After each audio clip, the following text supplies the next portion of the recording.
Oh, what is that? Wow, where am I? Where am I? Paki, makatakawo. Make love to me. Oh yeah, subscribe in the mix sector. God, my God, Australia, Chileno, what the hell's going on here?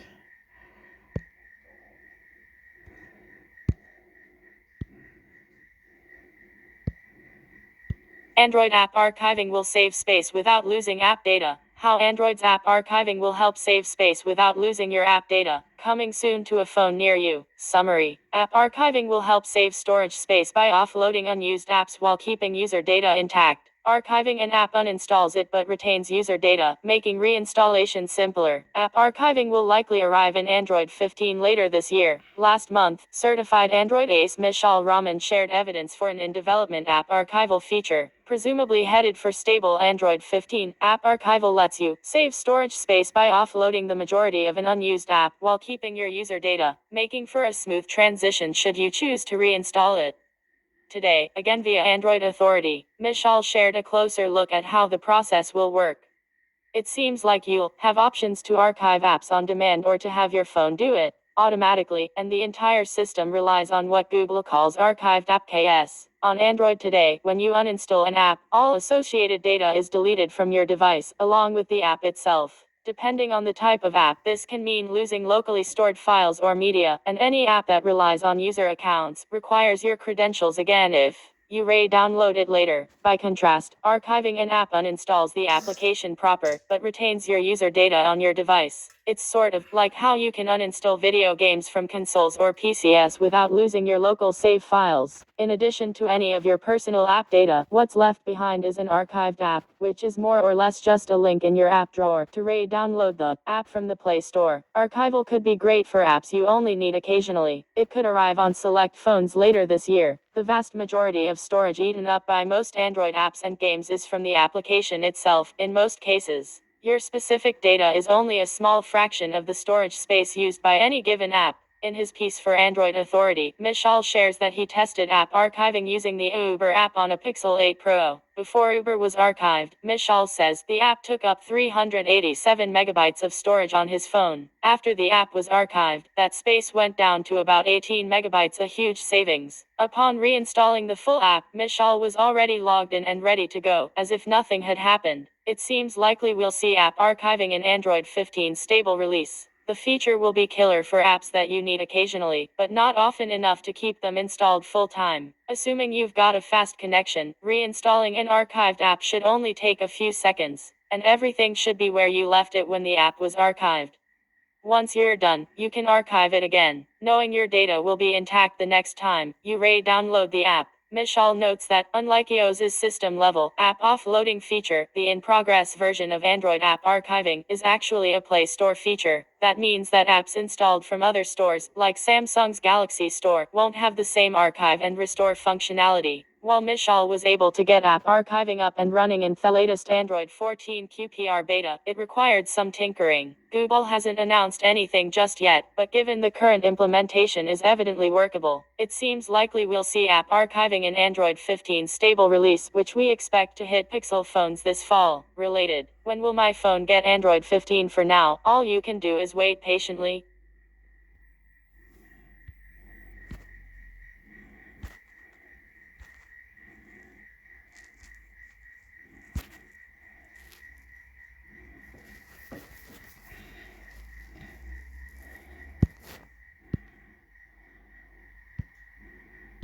How to check the storage on your iPhone and iPad. Apple support. If your device is low on storage or has storage full, it automatically frees up space while installing an app, updating iOS or iPadOS, downloading music, recording videos, and more. To make more storage available, your device may also remove items that can be downloaded again or aren't needed anymore. This includes things like apps that you don't use and the local cache for files in iCloud Drive. Your device also removes temporary files and clears the cache on your device. Go to Settings, General Device Storage.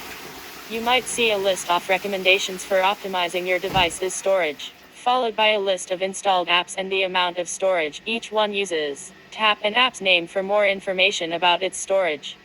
Cached data and temporary data might not be counted as usage. In the detailed view, you can offload the app, which frees up storage used by the app, but keeps its documents and data. Delete the app, which removes the app and its related data. Depending on the app, you might be able to delete some of its documents and data. If your device storage is full and can't free up space, you might get a storage almost full alert. If you see this alert, check the storage recommendations or offload some less used content like videos and apps. The used content on your device is divided in these categories: apps installed, apps and their content, and content stored in on my iPhone/iPad/iPod Touch directory in the Files app, and Safari downloads. Photos and videos stored in the Photos app. Media, music, videos, podcasts, ringtones, artwork, and voice memos. Mail, emails and their attachments. Apple books and PDFs in the Books app. Messages and their attachments. iCloud Drive content that has been downloaded locally to your device. Point 1. Other non-removable mobile assets, like Siri voices, fonts, dictionaries, non-removable logs and caches, Spotlight index, and system data, such as Keychain and CloudKit database. Point 2. System space taken by the operating system. This can vary based on your device and model. In the storage section of settings, your device might offer recommendations for optimizing your storage. To optimize your storage, tap Show All to see the recommendations for your device. Read the description of each recommendation, then tap Enable to turn it on or tap the recommendation to review the contents you can delete. Open the Finder on your Mac, or open the Apple Devices app in your PC. If your PC doesn't have the Apple Devices app, or your Mac is using macOS Mojave or earlier, open iTunes instead. Find out which macOS your Mac is using. Connect your device to your computer. Select your device in the sidebar of the Finder window or Apple Devices app. If using iTunes, select your device in the upper left corner of the iTunes window. You'll see a bar that shows how much storage your content uses, divided by content type. Move your mouse over the bar to see how much storage each content type is using. Here's a list of the types of content on your device, and what each type includes: audio songs, audio podcasts, audiobooks, voice memos, and ringtones; video, movies, music videos, and TV shows; photos, content in your photo library, camera roll, and photo stream; apps, installed apps. The content of the apps is listed under Documents and Data: books, iBooks, audiobooks, and PDF files. Documents and Data: Safari offline reading list, files stored within installed apps, and app content like contacts, calendars, messages, and emails and their attachments. Other settings: Siri voices, system data, and cached files. Sync content: media content that is synchronized from your computer when you click Sync in the Finder window. Point 3. The Finder, Apple Devices app, and iTunes categorize cached music, videos, and photos as other instead of actual songs, videos, or photos. Cached files are created when you stream or view content like music, videos, and photos. When you stream music or video, that content is stored as cached files on your device, so you can quickly access it again. Your device automatically removes cached files and temporary files when your device needs more space. Since the Finder, Apple Devices app, and iTunes categorize cached files as other, reported usage for music or videos might differ. To view usage on your device, go to Settings, General.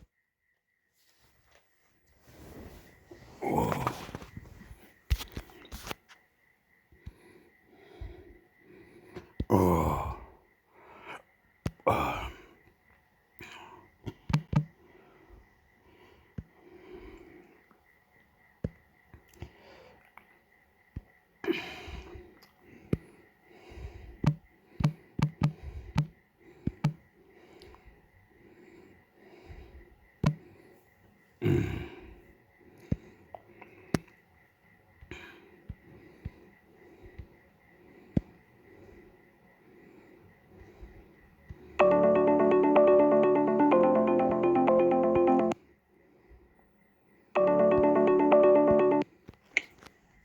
Blown out, but then with it on,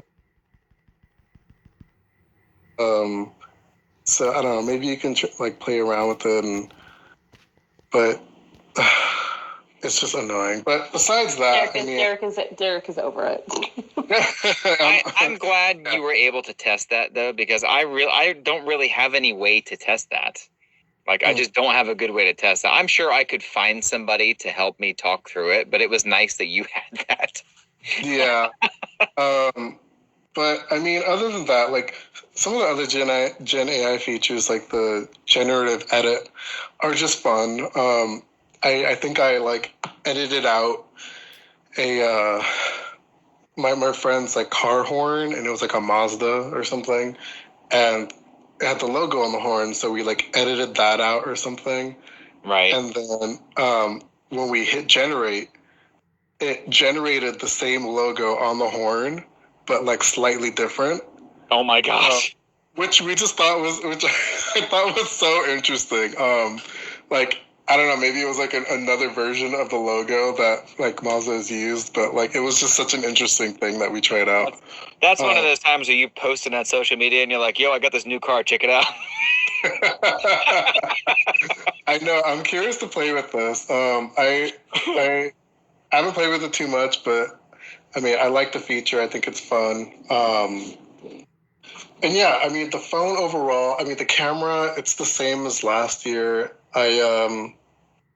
Like, it's not bad. It's a good camera.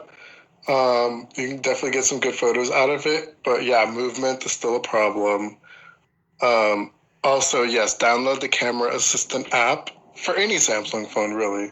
Right. Because I love the auto HDR feature. Just helps.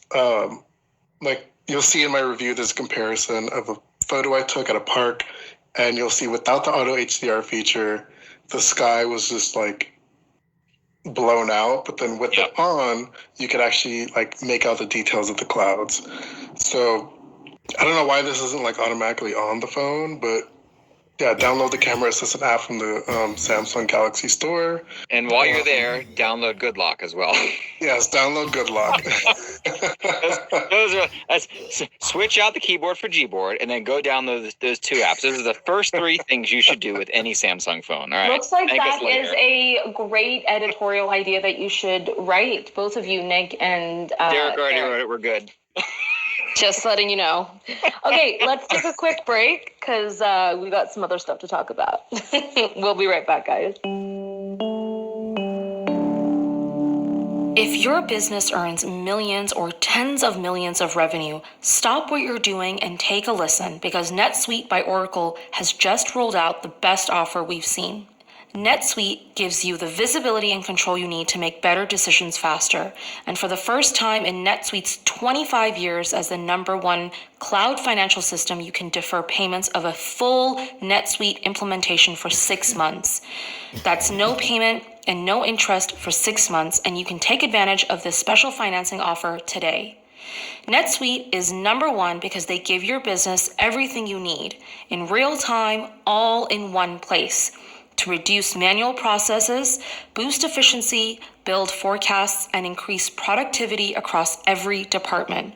Over 36,000 companies have already upgraded to NetSuite, gaining visibility and control over their financials, inventory, HR, e-commerce, and more.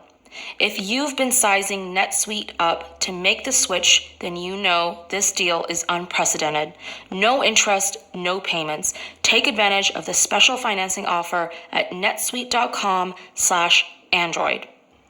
netsuite.com/Android to get the visibility and control you need to weather any storm. netsuite.com/Android. Okay, I want to talk about a story that happened just now, right before the podcast, actually, that Nick, you wrote. So essentially, it's about Meta and how Meta is shifting from AR to VR, doubles down on Ray-Ban partnership. Essentially, the news is one report states that Meta is pulling back on AR glasses development, citing high R&D costs and no commercially viable product results. One feature augments, yes. Augments, okay. I was like, did I read that right? Okay, Augments, yeah, it's correct. It's weird. Has been canceled for AR glasses development and is shifting to Meta Quest headsets instead. Meta is strengthening its partnership with Ray-Bans on the development of future smart glasses. Give us your analysis here. And it's also really interesting that this is happening. I guess maybe not super interesting-ish, but Meta's earnings are happening today, which is Thursday, February 1st. So we'll know more about what the company has to say about this. shortly. But as of now, Nick, why don't you give us a little bit of an analysis and breakdown of what's happening here?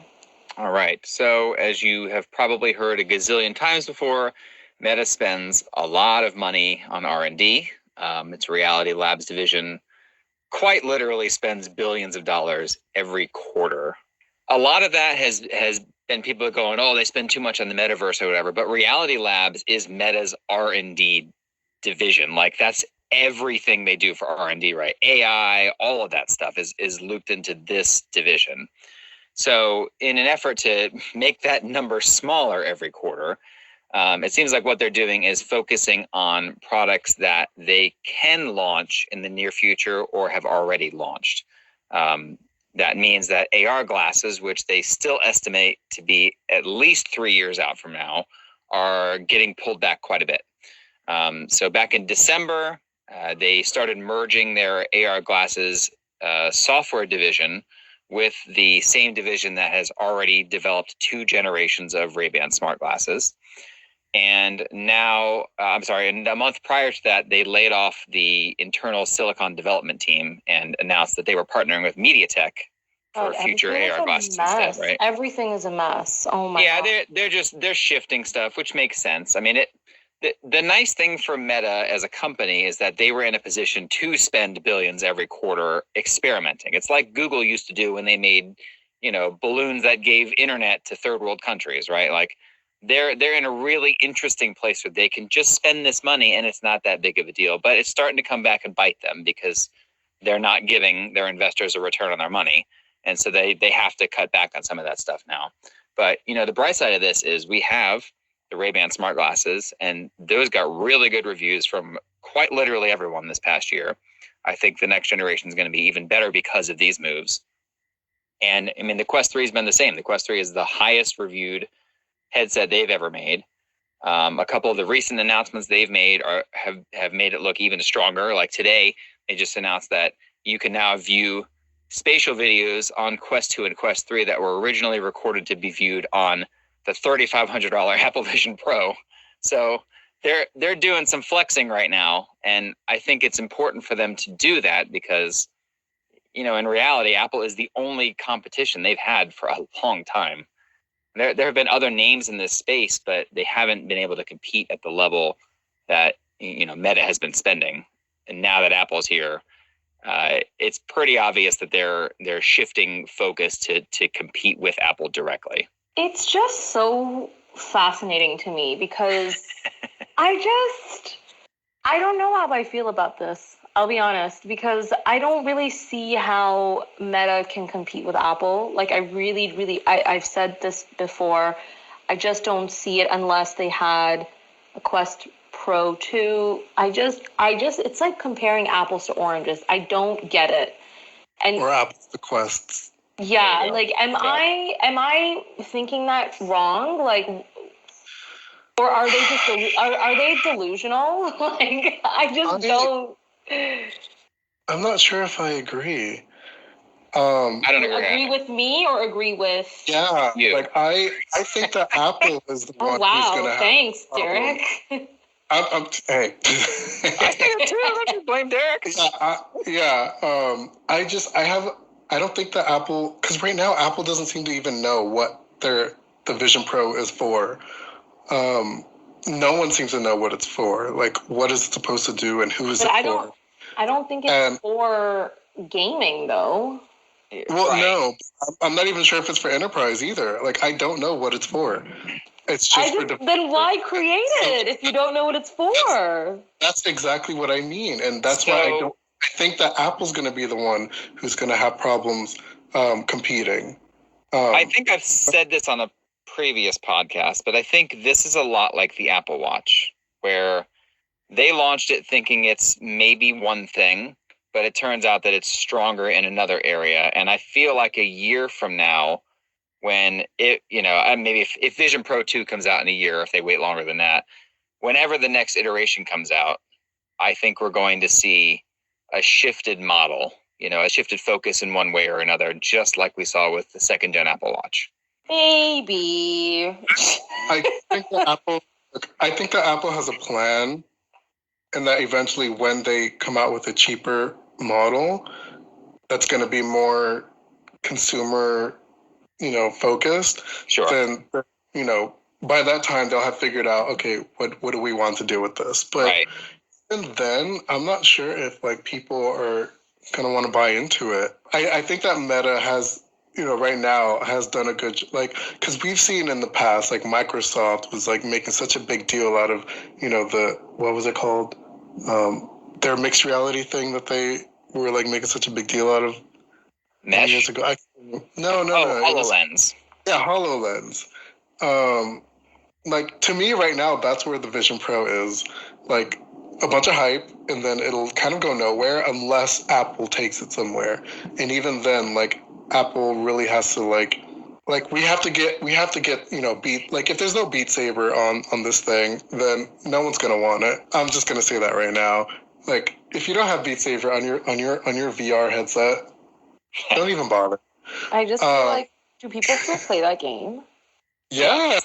A lot of people. Is it like really okay? So everyone listening to the podcast is gonna like throw me so much hate. It's fine. All right, so it's like the game you have to get whenever you get any VR headset, and Okay. I don't know. Maybe they will make one for it. I don't know if Apple even wants this to be their like eventual consumer product to be a gaming thing. But if it is, it has to have like the games that are popular on other devices like the Quest. right. And it's going to be competing with Quest, but also with Sony. And I know Sony isn't like a huge name in VR, but it's still a bigger one than Apple right now. Right. So I'm trying to figure out where to go with my thoughts. On the gaming front, there are a handful of games at launch, one of which is Synth Riders, which is like I'll say it's like a chill alternative to Beat Saber. I don't know if you ever played it or not, but a lot of people love Synth Riders. It's a lot of fun. It works really well for something like Vision Pro because you're just moving your arms around rather than, I guess you're doing that with Beat Saber as well, but even that feels a little different. That sounds weird. Like you're just moving your arms around. It's more like dancing, right? Around without a controller in your hand. That just seems yeah. weird. I don't even want to get into that because we could talk about that another podcast, I would say. But like on the Vision Pro's release, right? Just like Meta has been in a unique position, Apple is also in a unique position. It's a different one though. Like they have the R&D spent on this, right? There was a nice fluff piece in Vanity Fair that got published, I think today, maybe yesterday, with Tim Cook and him wearing the Vision Pro in public for the first time and blah, blah, blah. And like in it, he compared what we have now with Vision Pro versus when this project started 7 years ago. And it was this headset wired to a supercomputer with a crap ton of wires, and it was super awkward, right? And now they have a headset that looks nice. It's heavy, but it's still wearable. They have a kind of vision for what it wants to be, but the hardware doesn't really fit the vision quite as well yet. But I think they had to release it now and at this price because, as we've seen from pre-orders, they've already made at least $700 million in revenue off this thing. Wow. Which is bonkers, right? So they're already on their way to making up the R&D for this. And because they've released this enthusiast product at an enthusiast price, they can make that super mega profit and funnel it into another one that will be even smaller and better and blah, blah, blah, right? Like, I think these kinds of awkward first generation products are needed, especially at these prices, because you have to get to the point where you can make a better one. And if you don't release anything, you end up like Meta, who has never released a proper pair of AR glasses and has still spent billions and is still years away from it, right? So I think this is an okay place to be, even if it's not like the greatest project of all time. Well, good for everyone who's involved in this project. Good luck to Meta. Yeah, because I cover Good luck. Time. Yeah, their R&D. What is it called? Reality Labs. Reality Labs. This is so much money every quarter, and so hopefully this helps them. Sending you good vibes, Meta. Sending you good vibes. Let's go back to Google. Let's talk about a Super Bowl ad that was released, or I guess the BTS video for the Super Bowl ad. So Google highlights a life-changing pixel feature in BTS video for Super Bowl ad. Essentially, Google is releasing an ad this year. I want to know how they obviously have a lot of money, but I want to know how much they spent for that ad slot, because good question. Super Bowl ad slots are very expensive. Anyway, yeah, it's just like a little chunk from a quarter of Google's earnings, just like from one quarter. It's like not even that big of a deal. It's like to Google. It's like petty change for them to spend on a Google ad. Okay, but actually, that is kind of interesting that they would spend money for a Super Bowl ad, though, because I don't know if they've done that in the past. But they do it every year, especially since I think the Pixel 6. Okay, right. Partnered with like Lizzo and like to focus, and it's usually focusing on one Pixel feature. So like I think one of them was focusing on rich something, where like, you know, the Pixel can better like take better pictures of people, you know, with darker skin tones. Right. I forgot what it was last year, but it's usually like each ad focuses on just one Pixel feature.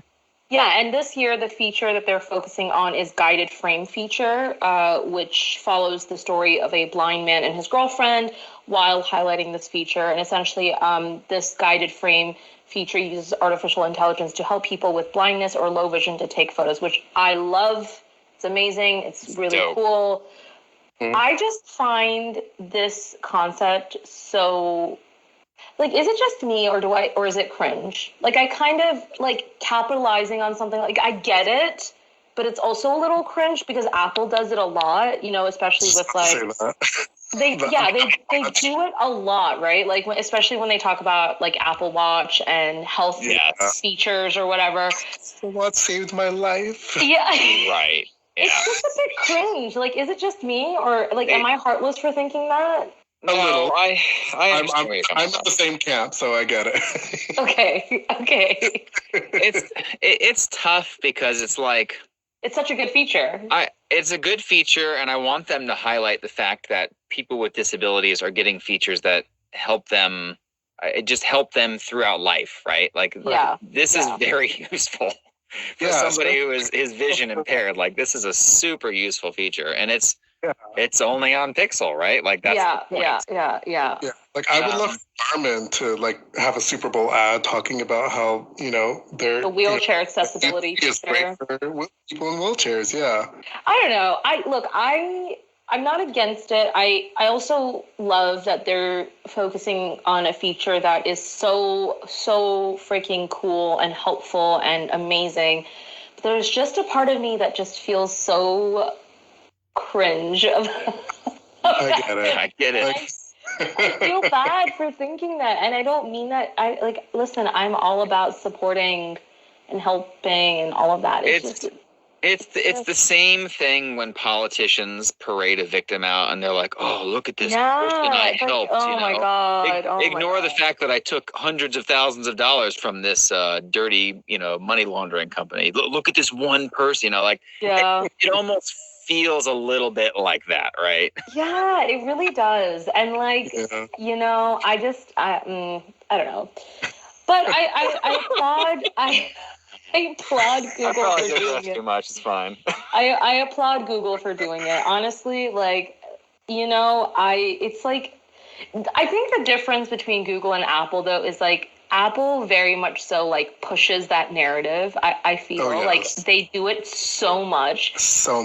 Whereas like Google is like a little bit more tasteful about it. Like they're just like, Apple thinks they are literally our saviors. I'm just like, every keynote, I'm just like, y'all have to calm down. Like, it's not that serious. Oh my God. It's a smartwatch. I'm trying to like contain my laughter, but because if I like laugh too hard, it's going to be too loud on the podcast. I just. Hey, have you heard my laugh? No, it's just like Apple thinks they're the same. They do. Like. Oh my God. I can't, Derek. Oh my God. Well, now we have a title for our Since we're talking about I can't express how much I love Aura, just because I find that when I started recognizing the advantages of using an Aura ring, it made me love it even more, because I never really tracked my sleep, because I've never had problems with my sleep. Like, I've always been a deep sleeper. I literally pass out in 30 seconds. But I've also since learned that passing out in 30 seconds is actually really bad, because it means that your body is overtired and you need to, regulate yourself better. And it just like help you learn that. Yeah, actually. Yeah, it's super cool. And like, I always thought like I had such a flex by saying, oh yeah, I can pass out in like 30 seconds, but it's actually like really bad for your body to pass out in 30 seconds. Like, it's an indication that you're overtired and you need to like regulate your sleep better.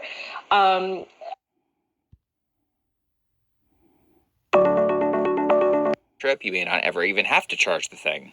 Yeah, but the thing there is all the new watches are going to do that. After this, sure. But I mean, if we're just talking right now, then, for the same price, actually, it's a little less than a Pixel Watch. Like, you're getting 4 times the battery life. Like, I even said I'm not suggesting not to buy one. Right. I gotcha. But yes, this is the starting point for this concept, which I think is really cool. It uses 2 CPUs, 2 OSs. 1 CPU is dedicated to each OS, right? And it basically runs all of the behind-the-scenes stuff and all that with the ultra-low-power one. And then any of the heavy lifting that needs to be done, running apps, fitness tracking, whatever, that type of stuff is done with Wear OS and the faster processor. And because this is launching that, we're going to start seeing more watches do this in the future, which I think is just such a brilliant design. It's one of those where you go, why didn't we have this sooner? Because it's just so smart. I don't know. I really was kind of enamored with that concept, and that we hadn't really done that very much in the past. Then I guess as far as use, right? The OnePlus Watch 2 is just really nice to use during the day. It only comes in one size, which is very big. So if you don't like very big watches, maybe don't buy it. But I will say I saw you using it, or I saw someone using it, and probably me. Probably, and I just liked how like the performance. It just everything just like worked so smoothly. Like, right. I've never seen Wear OS. I haven't used a Pixel Watch 2.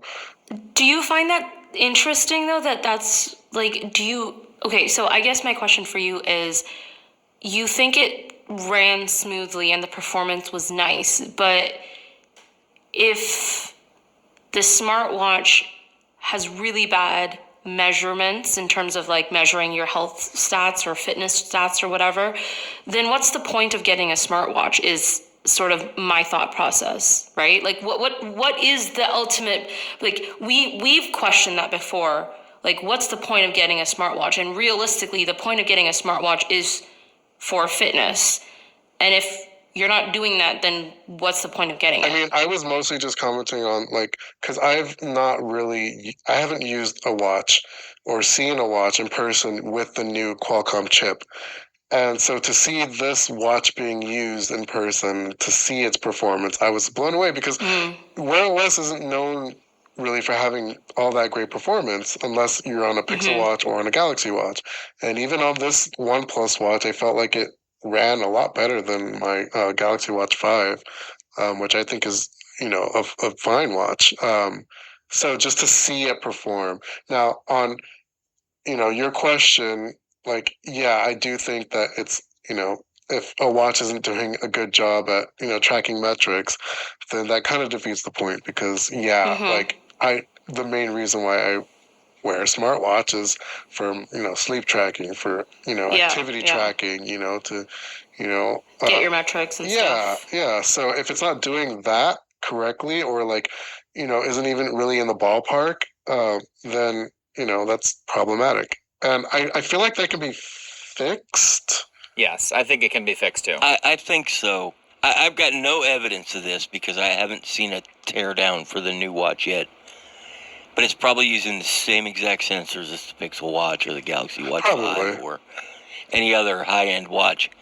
But it's got all new software powering it and a new processor arrangement. Right. That tells me that software can fix any issues. Because I do know that the low power side of the software is monitoring all the health sensors. So there's just some tweaking I think needs done. Yeah, I think I'm assuming, again, I don't necessarily have evidence other than wearing it and what I've seen.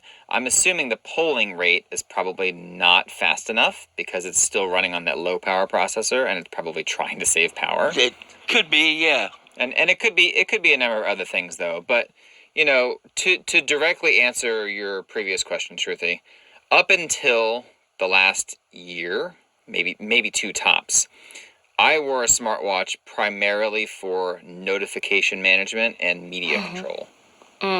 So, seeing a text on my watch and going, oh, I'll quick reply to that. Or, I'm going to pause my music. I just pause it on my watch instead of picking up my phone and turning it on and whatever, it was a way to reduce friction or reduce distraction for me rather than tracking any sort of health data. So, if you're a person like I was, and really outside of just going and working out and looking at my heart rate, I don't track sleep currently. I don't track steps. I don't really care about any of the other metrics except for heart rate when I'm working out. So that was like my one hang up. If it could do that better, I would be wearing this thing every day. Totally.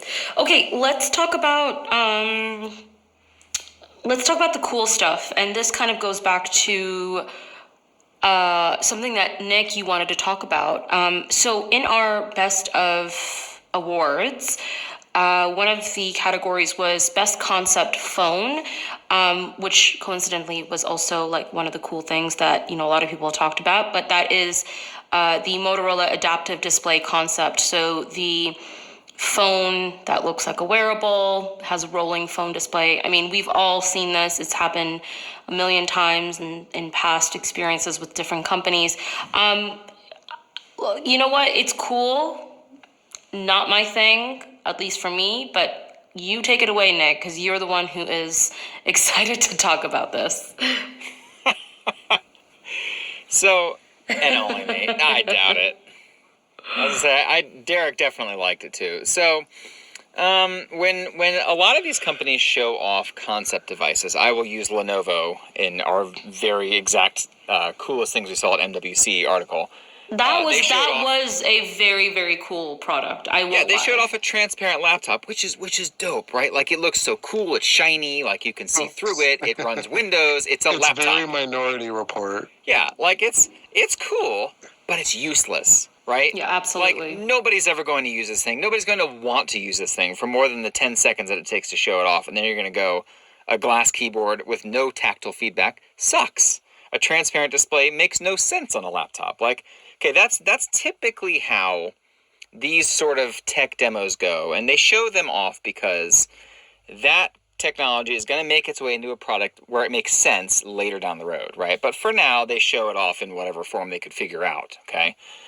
This Motorola concept, I feel, actually has some kind of legs as an actual product. And I know we've talked internally, like I talked with Michael, and he's like, well, what happens if you fall and land on the bendable phone? I mean, my guess is because it's bendable, it probably won't break. I don't know how often I fall, but I would imagine if I was carrying my phone and I fell and it dropped, it would probably also break. So it's one of those questions where you're like, well, yeah, it's a great question, but also what happens if we do it now? Like, I don't think the outcome Yeah, would in be fact, any I feel like different. it'd be worse with our current devices because this phone, it didn't feel like it Probably. wasn't glass. It was like I don't know what it was made of. It's some Do you know what bendable it kind of plastic reminds me thing. of? Do you guys remember in the 90s those bracelets Yeah, that slap like bracelets. Yeah. that you slapped on? That's what it reminds me of. Yeah, so this one you can't really slap on because you have there's a sort of bracelet thing they have to wear and it attaches to that. So it almost acts like a smartwatch in that way.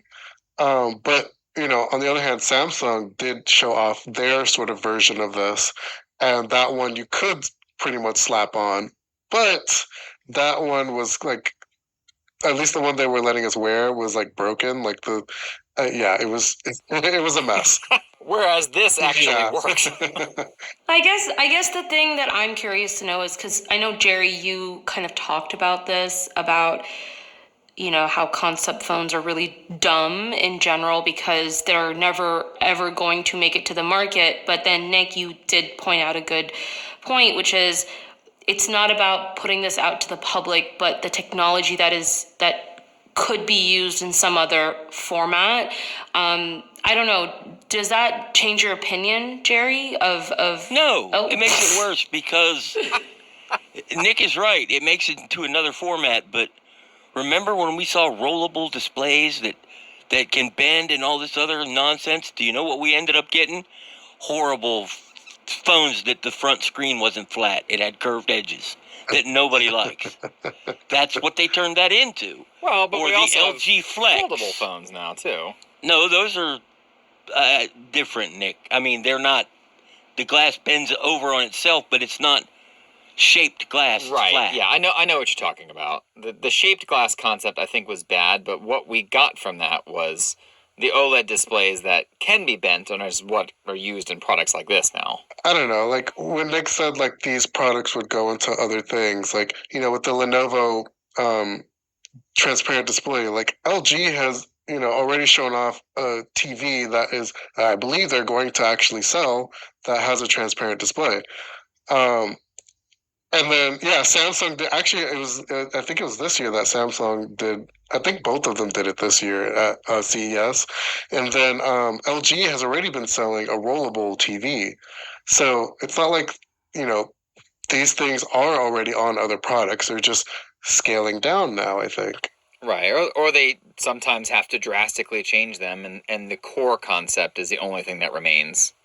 I mean, I think the rollable TV, for example, I want to say costs like $100,000. Yeah, and I think that people who even that's if it costs $1,000, is anybody going to buy it? No, I don't. I don't think I would. Yes. No, you wouldn't. Derek, you wouldn't. Oh, have you seen Oh that my thing? Oh, that thing gosh. is gorge. The rollable TV makes sense because it's a space saver. Like, Oh my you can God, have you the thing out. guys. What, are you carrying TVs in your pocket No, now? it's- What do you it's- need a if space you- saver? If you live in like a studio apartment and you need a table, right? The rollable TV would be great because it can roll down into the table, and now you have a and now table you don't, with a and TV. like if you're moving, for example, you don't have like this big expensive TV like display that you're trying to not break while you're moving it. You could just roll it in and just move the little thingy. Right. It has a lot there are of some really uses. good practical There are some uses. use Okay. All right. Okay. Yeah, so they'd sell two of them, one to Nick and one to Dick. And then they Nobody made else up their R&D. There you go. Okay. Let's get, are we okay. I want to talk about some other stuff now. Okay. I want to go to one last thing, at least for me, that I thought was fun to see, which was the technodynamic little dog, the robotic puppy. Oh my It was- God. I've like, I don't know. And shout out to Techno, by the way. But they this little dog thing, it was so cute. And I've seen like, little robot dogs before, like, I don't know, they always move so awkwardly, but this one, it like the movements were so smooth and like I wouldn't say 100% natural, but like it just it was not as robotic as I would have expected it to be. And like I remember at one point it like hopped towards me and I kind of got scared. Cuz it's very Black Mirror. Yeah. No, but you know what though? Maybe you haven't thought about this, but so I was I was asked to do a radio hit on AI or something. I can't remember what it was. But one of the examples that they talked to me about was robotic dogs, and being used in areas where there have been like destruction. So, having the use of a real dog as well as a robotic dog to be able to go into like spaces where there have been destroyed because of earthquakes or war zones or whatever it may be, to help find survivors. I think that idea to me makes a lot of sense. And if we can perfect that robotic dog technology, then that can be like super helpful for situations like this, right? And that to me, like to have, like, yeah, it's cool to have a really realistic type of dog, but I think to me, when you say realistic, I mean it's more so like the nimbleness of a robotic dog being able to go into areas that are hard to reach or whatever you want to call it, right? I think that's the cool part to me. Put a lot of like tech into this dog, like for it to sort of kind of understand its surroundings, but also it was a big battery. Although, like, with as much as it's like powering, it can only last, I think, 90 minutes per charge. But there's still like a lot of tech in it, and some guy was controlling it with a controller. I think you could use a controller or like your phone, or I think it can kind of just do some things on its own. But it like you're saying, like I could see this tech being used in like those kind of scenarios, especially if someone's controlling it. Yeah. So they can see like where they're going, and like, maybe it can help people in like certain situations where like, a real person or dog can't, get to. So yeah, I thought it was super cute, because it was also like, when people would raise their hands up, it would like paw at them. Yeah, it was adorable. But yeah, Tecno had some really cool stuff. They also showed off a rollable phone, and some just other cool, stuff. So again, shout out to Tecno. Yeah, for sure. Okay, let's move on from MWC. Let's take a really quick break, and I want to end on a very fun topic. Let's take a quick break, guys. We'll be right back. If your business earns millions or tens of millions of revenue, stop what you're doing and take a listen, because NetSuite by Oracle has just rolled out the best offer we've seen. NetSuite gives you the visibility and control you need to make better decisions faster. And for the first time in NetSuite's 25 years as the #1 cloud financial system, you can defer payments of a full NetSuite implementation for 6 months. That's no payment and no interest for 6 months, and you can take advantage of this special financing offer today. NetSuite is #1 because they give your business everything you need in real time, all in one place, to reduce manual processes, boost efficiency, build forecasts, and increase productivity across every department. Over 36,000 companies have already upgraded to NetSuite, gaining visibility and control over their financials, inventory, HR, e-commerce, and more. If you've been sizing NetSuite up to make the switch, then you know this deal is unprecedented. No interest, no payments. Take advantage of the special financing offer at netsuite.com/Android. netsuite.com/Android to get the visibility and control you need to weather any storm. netsuite.com/Android. All right. So last week, some interesting stuff happened. I don't want to go too in depth into the article that Andrew wrote, because I actually more so just want to focus on the article that Jerry, you wrote. But I'll give a quick synopsis. So essentially, Andrew wrote an article titled "Why the Hell Would Google Promise 7 Years of Updates?" And you're probably wondering, where is this coming from? So essentially, last week, Apple basically settled a class action lawsuit in British Columbia in Canada for slowing down older iPhone models with software updates. It was a case that wasn't all different from a similar lawsuit that happened and was settled in the US last summer.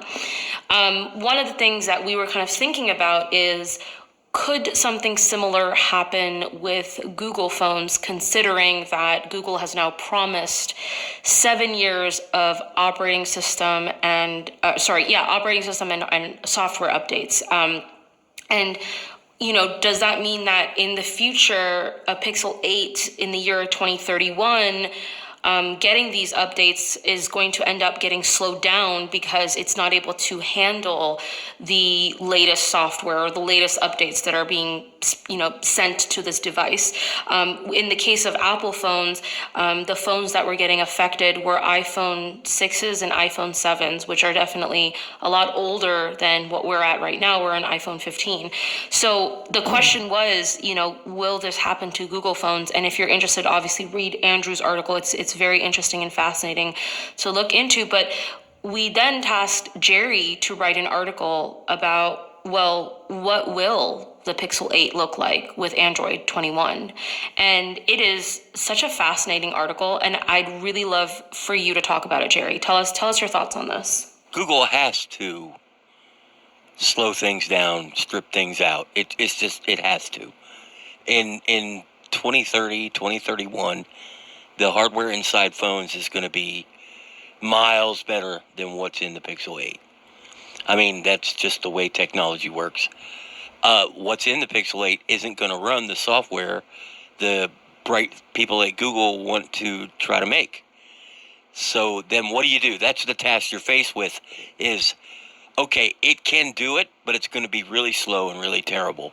So what do we do? Before you ask, though, what do we do? Are people allowed to feel upset about that? Sure. I mean, you can be upset over anything, but that doesn't change the facts. Mm-hmm. I mean, I controversial opinion, and I said in the article, Apple did the right thing. Mm-hmm. Well, they just did it in a really crappy way. They kind of had to do it as well, though, right? Apple wasn't very upfront about what they were doing.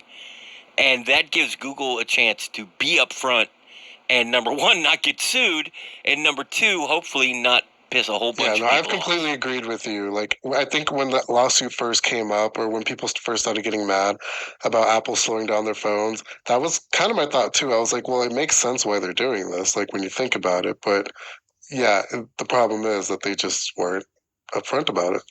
Right. They did it and didn't say a word. Yeah, and I think the other thing too is like the idea that how do I say this without like being an asshole? So here's the thing, like, you should be upgrading your phone. I mean, I'm not saying you should upgrade it every year, but I think, Jerry, you would agree with me on this. Like, you should upgrade your phone at least every 3 to 4 years if you can, so that you are able to maintain, the software on your phone to what is to a point where your phone doesn't collapse or isn't going to be bad, or it's able to maintain being on the network that you're on. Whatever happens in 7 years from now, like, we don't know what the next network is going to look like, whether it's going to be 6G, 7G, I don't know, right?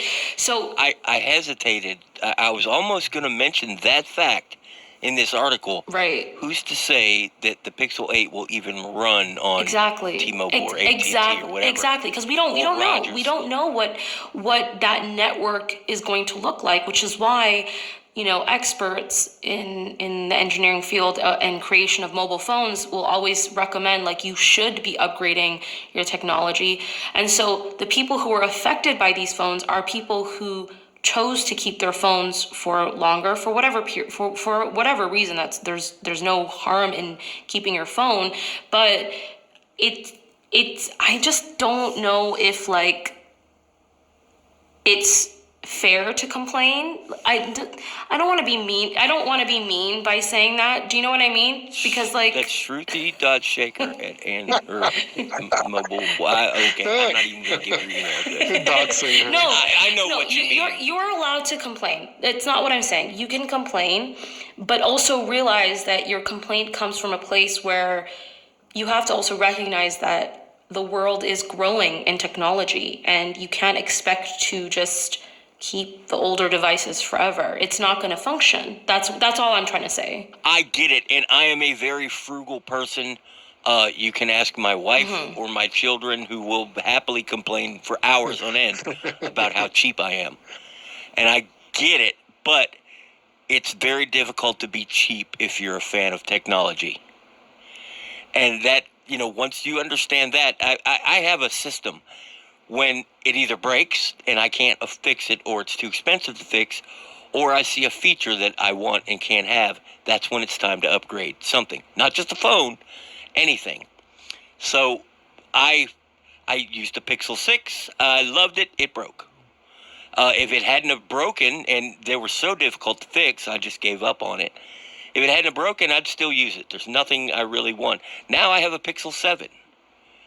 And I'll use it until it either breaks or Google shows me something that I need or want and it doesn't work on my phone, then I'll consider upgrading. I think the other, now, like, as we're talking about this, because we've talked about the 7-year upgrade thing for so many different episodes now, and I wonder if the reason why Google is saying, yeah, we promise 7 years of updates, do you think that inside baseball speaking, like, they know that they're not going to be coming up with too many new grandiose software changes where having a 7-year upgrade cycle makes sense, like it's possible to maintain?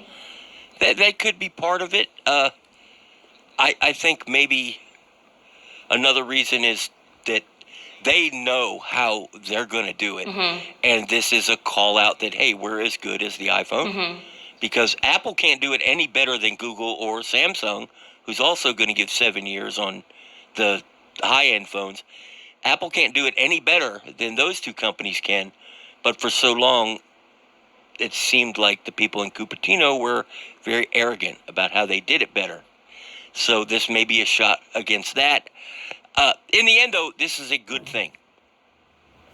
This is a good thing all around, even if everything you love about Android, 21, I think? Yeah.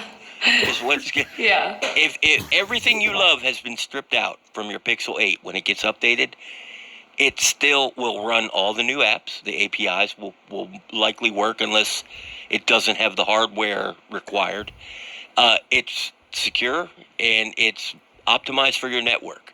If you have taken the time to replace the battery, and you will, your phone is not going to last 7 years without you replacing the battery. If you've taken the time to do that and you don't want to spend $1,000, or who knows, in 2030 it might be $5,000. Oh God, please don't say that. Yeah, if you don't want to spend that money, your phone will still work. That's good. Other than that, maybe you won't be satisfied with it anymore. Although, will it work? Because, I mean, you said that your Pixel 6 broke. Namera has complained about her Pixel 6. It broke. Like, after 2 years, it's just like, it's just done. But see, here's the thing. I wonder if they've changed the technology, hardware, and everything Pixel 8 onwards. I mean... Maybe, to be fair, my Pixel 6 broke because I took it apart. Yeah, fair enough. Fair enough. So, Jerry. It shouldn't. What broke should not have broke. That's on you, Google. It's just a place where a cable plugs in. That should never be. Okay. Well, anyways, that being said,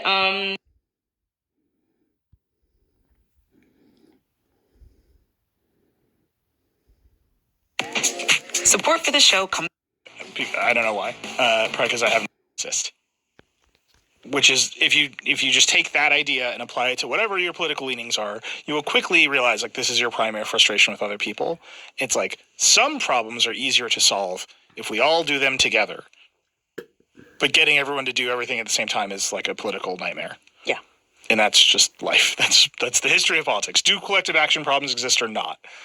Is it, if I'm like, the market will provide fighter jets? It won't, unless we all pay our taxes and the government buys fighter jets. And we think we should have fighter jets for X, Y, and Z reason. And you personally might disagree with those reasons. And you personally might sue the government of the United States and say, I do not want my taxes to pay for fighter jets, which is a real thing that happens on the regular. And the United States government says, no, you don't get a choice because of collective act. Like, we have to do this thing together. And you might think to yourself, boy, I wish we would pool our taxes and pay for healthcare. I very strongly believe we should pool our taxes and pay for healthcare for people, or better education, or whatever it is that you think would be better if we all paid a little bit and we all got a lot, right? This is like the main thing.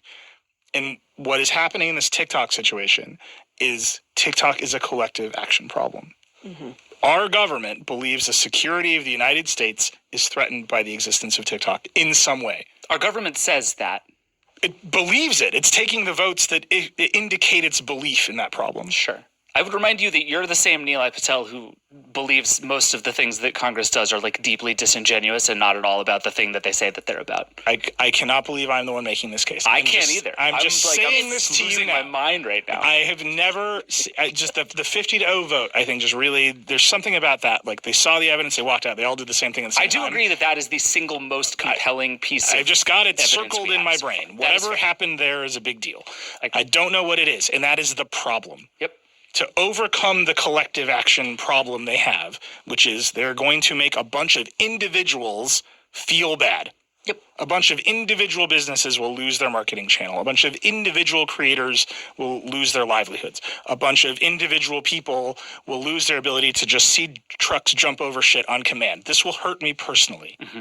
To overcome the collective action problem, they have to lay out the case. But it is clear that they think if we all endure that pain, collectively we will get some benefit. And the benefit will be freedom from Chinese interference in our media. That's the case. And when you take that and you're like, now I will make the same case against Facebook or the same case against YouTube, I would point out to you the government has been trying to make that case. They haul these CEOs in front of the government and say, why are your algorithms bad? And the CEOs are like, yeah, I don't know, First Amendment, go away. Like, they cannot overcome that. They have yet to come up with an argument that is strong enough to overpower the First Amendment and solve that collective action problem. They have not yet figured it out. The closest they've come is the kids stuff. That's why you have a Kids Online Safety Act. The closest they've come is sex trafficking. That's why you get FOSTA and SESTA as carve-outs to 230. That's it. The closest, actually, the farthest they've gone is copyright law. Right, like that's why Disney gets to take stuff down off the internet, because we've decided as collectively that's fine, and most people don't argue with that. In this case, they have a different thing that they can't wield against the Facebooks and the YouTubes of the world, which is like national security, and they have to make the case. And they've had one kind of sham hearing. Mm-hmm. Where they just asked, like, that's your xenophobia. Yeah. Where they just we're like, are you Singaporean? And he's like, I am Singaporean. That doesn't work. They asked the dude if TikTok uses Wi-Fi. Truly a horrible that isn't hearing. the case. But some case was made to these people where they are willing to take the representative democracy hit, right? Where their own constituents are calling them, and they're interpreting that as this is the problem. And I'm going to vote against what my constituents are saying to me. Can I put on that happens in very rarely. I think you might be underrating the extent to which it's a political win to be mad at China right now. No way, I disagree. I think banning TikTok is a political loser for everyone, which is why Donald Trump is out there being like, no, I'll keep TikTok. Kids, vote for me, Donald Trump. Yeah, I totally agree with that. But there is a subset of people who are older and don't use TikTok and hate China, which is a lot of people in America who are going to be psyched about this. And so it's like there are if you're just taking this as like pure political calculus, and like this is not the thing we should get hung up on, but if you're taking this just pure political calculus, the TikTok users aren't going to vote anyway. The old people who hate China, oh God, they love voting. Like that's and this is the thing. Can I offer you one thing? This is unsourced. It's half-assed. I'm sorry. I definitely heard at South by Southwest that a significant number of people making the phone calls were boomers who spend all day on TikTok. Oh, the boomers love TikTok. I say that because I have they got nothing to do. They're all retired. Yeah. Sitting on their bags of money that they have yet to pass on. I want to point out, I think you guys are both focused really a lot on the political side of this and not on the economic side of this, which is TikTok goes away. Suddenly all those American companies that are largely dominant in the social media space across the world, right? I think I was reading today that an enormous portion of the famous people on social media are based in America because they use American apps like YouTube and Instagram. If TikTok goes away, YouTube and Instagram immediately get more users. Like there's real economic incentive to get rid of TikTok because that puts money back into American companies. But they could just sell it.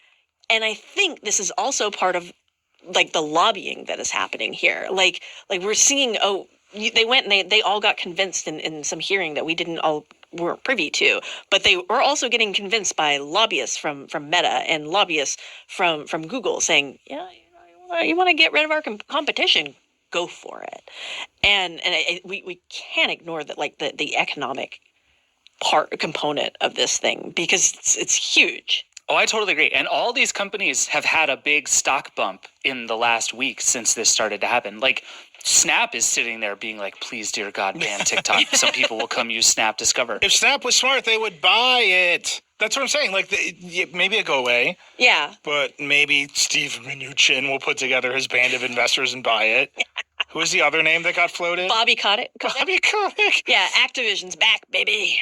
When I think about responsible media ownership in the United States, the way that Shuzi Chu, the CEO of TikTok, has talked about it, that seems like a total non-starter. Like, I don't think there's any world in which TikTok sells. He has to say that. But also who could afford it? Like, this is probably a several $100 billion company. Microsoft's back at it. You can't sell to any of the big companies for antitrust reasons. Who else has the money? Snapchat doesn't have money. Literally, TikTok could buy Snapchat. I don't know, man. Elon put together $44 billion for Twitter. You think, okay, Elon, if you buy TikTok and take it private and rebrand TikTok as X videos, now we're onto something. I understand it's a huge number. I just think that the opportunity for a bunch of investors to get that company and that advertising revenue and that influence, it's not such a big number for the thing that it is. Yes, it's a very big number. Well, we don't know what the number is. But so that's the unknown you're not okay with. I just think you're not going to be like, we're open to a sale while you're still trying to fend off the bill that would force you to sell it. Sure, agreed. And at some point there becomes a number, like everything has a number. It's a business. Yeah. Capitalism, baby. Welcome to America. I mean, and it is true that we got a ways down this road in 2020 based on an executive order that pretty much everybody thought had no chance of holding up in court. And that's, I think, the thing that is different now. I think there is a real sense that this is a thing that could happen and could stick. And so to the extent that, Oracle talked about it and Microsoft talked about it, and there were all of these weird machinations going on, I think everybody kind of knew it was probably nothing, but it seems to be much more likely to be something. And so we might get a real price tag at some point here in the future. Look, all I'm saying, I don't think it will end up getting banned. I think it will end up getting sold. Oh, I think the opposite. That's so fun. But we'll see. I don't know. That's a good Verchest prop bet. I think nothing will happen. I think Rand Paul, a few other senators, because they can kill it, right? Like you do need. It was 60 senators have to all agree, and oh boy. Yeah, I'm with you. I think the massive betting favorite is nothing. We never hear from this bill again. Yeah, fair enough. But I will say there are I have a long history of producing work about the First Amendment. You can and you're throwing it all away in one Vergecast. You can definitely go listen to it. I feel very strongly about the First Amendment. There are a tiny handful of things that overcome the First Amendment. Copyright law, as you may be aware, based on my long body of work. National security is one of those things. Foreign ownership of United States media is historically one of those things. And I think that's gotten lost in all this conversation. This is why I'm so focused on mechanics of how the bill actually works. Yeah.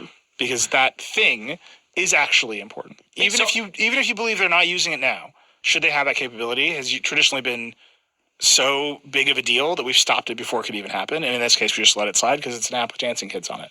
Yeah. I mean, and if you believe that there is a nefarious thing happening here, that is the true genius of TikTok, right? That the galaxy brain thing you hear is all the kids in China are seeing on Douyin, which is the Chinese version of TikTok. They're seeing STEM and how to build robots and code and all this stuff, and we're just seeing dance challenges because it's making us all stupid and slow. And this is a long con plan to make the Chinese kids smarter than the American kids, which if true, incredible. Well played, everybody. My favorite conspiracy. That's why they added the STEM tab to TikTok, by the way. I know. This is I just want to point out, it's right behind shopping. First it's shopping, then it's STEM. Nah.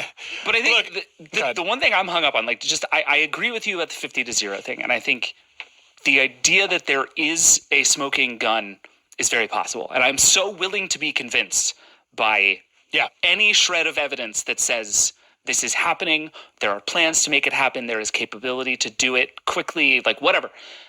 the flip side of it for me is we've been at this for 4 years now, and we've never heard it. And there are so many people with incentive to talk about this publicly. Like, so many people.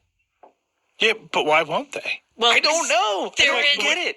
They won't Have you met politicians? They usually talk about it. This is what I'm saying. So either it is something so grave and incredible that we can't be trusted. It's like some alien shit where like we can't know, or else it would destroy our way of life. Or there's nothing to talk about. Like I don't know how to think it's not one of those. Usually when there's nothing, they make shit up. I just historically with politicians, usually when there's nothing, it's like. They pull off the sheet, and the Scooby-Doo kids are like, "It was bullshit all along." That's his. I don't know. Maybe that's it. Maybe I'm just over-indexing on 50-0 and the fact that so many of them were convinced by this campaign, and there's something there that they won't say. What if this is all viral marketing for Three Body Problem? Very good. Netflix just really going for it this year. Yeah. We could see. Who knows? Look, I think I've been convinced through the course of the conversation the most likely outcome is nothing. Yeah. Exactly. That's what Netflix wants you to think. And I really do think, and I can't say this more clearly, the government needs to show us its evidence before it takes this action. Yes. We have not seen it. That is, if you take away one thing from this conversation, it's me saying the government needs to show us this evidence before it takes the action. But it's crazy that the evidence apparently exists, such that they voted 50-0. Yeah, you seem more convinced than ever that there is evidence, which I think is fair. Like, what we've seen in the last 7 days would indicate that some people have seen some things. I think that's fair. But I don't think we should take that on faith. I think Americans should own American algorithms. That's it. I think that comes down to it. Like, no algorithms. Well, I mean, if you really ask me, I think we should get rid of the algorithmic media and go bring back RSS. Yeah. A bill to bring back RSS in the United States. Vote Patel. That's what they should do. Just put TikTok on the Fediverse. It solves all of our problems. Everything will be fine. But barring that, I think it's pretty. It just feels reasonable to me that what people see and consume should be the people who are accountable for that should be here. Closer to you. You know who would agree with that argument is the Communist Party of China. And also most people.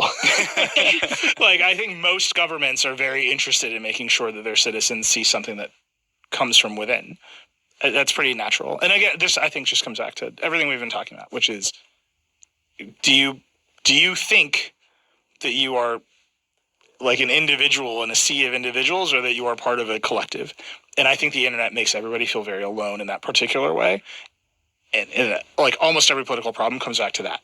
I'm just thinking about what happens if we get like, everybody's like, oh, no, you're right. Like, we need to own our own media. And then we get like the BBC version of TikTok and like the NHK version of TikTok, like the national broadcasting for countries, but for TikTok. I mean, NPR, I think, has a TikTok account. Just imagine that. What's the NPR social media app look like? I want to see it. Well, is it just podcast? Is it just the Apple Podcast? It's just app? that voice. All right, we should take a break. Everyone can yell at me in the comments. Also, just tell us what you think. We have a hotline. I just want to say, I do want people to reach out. You should call the hotline 866-VERGE11. You should email us vergecast@theverge.com. But if I had to bet, I think most people are going to agree with you, Nilay. I think it is just, my brain is so broken by the fact that you are the one making this argument. I think it's a perfectly fair argument. We're all sort of arguing based on evidence that no one has, and fundamentally you have to trust somebody. And I think ultimately saying I choose to not trust China is like not an unreasonable place to be. I just can't believe you're the one saying all of this. But I'll get there. I'll settle down. It'll be fine. Yeah. What's the line? A foolish consistency is little minds. Sure. Whatever that quote is. I'm real smart, is what I'm trying to say. No, let us know. I've been reading our own comments. I think most of our commenters believe I'm like stridently opposed to this ban. Mm-hmm. I don't know why. Probably because I haven't said anything about it until now. I think the United States government owes us this evidence. That's like the main thing I think. But apart from that, I think it's reasonable to say, like, I don't know, media ownership should be more local. Show us the tapes. Yeah. I think we're Ban Clear Channel next. All right, we got to go to break. We'll be right back with more Vergecast. Your last day of vacation and you found time for a deep tissue massage followed by a long mud bath, then a 2-hour nap. Because you're an American Express Platinum Card member and booked your stay at a features. Studio. Oh, Lord. Just looking around in the break, and things have moved, and I know why they've moved, and it's very funny. So The Verge is part of Vox Media, as you may know. Vox Media has a podcast network called the Vox Media Podcast Network. On the Vox Media Podcast Network is a very good podcast called Point Forward with Andre Iguodala and Evan Turner, who are basketball players. I'm assuming most people know that, but if you don't, they're basketball players. Now I know. They're very tall and very famous. They do the podcast in the same studio we're in, and they redress it with their stuff. Are they the reasons it smells like weed all the time? No. Different podcast. Does this explain why my seat sometimes...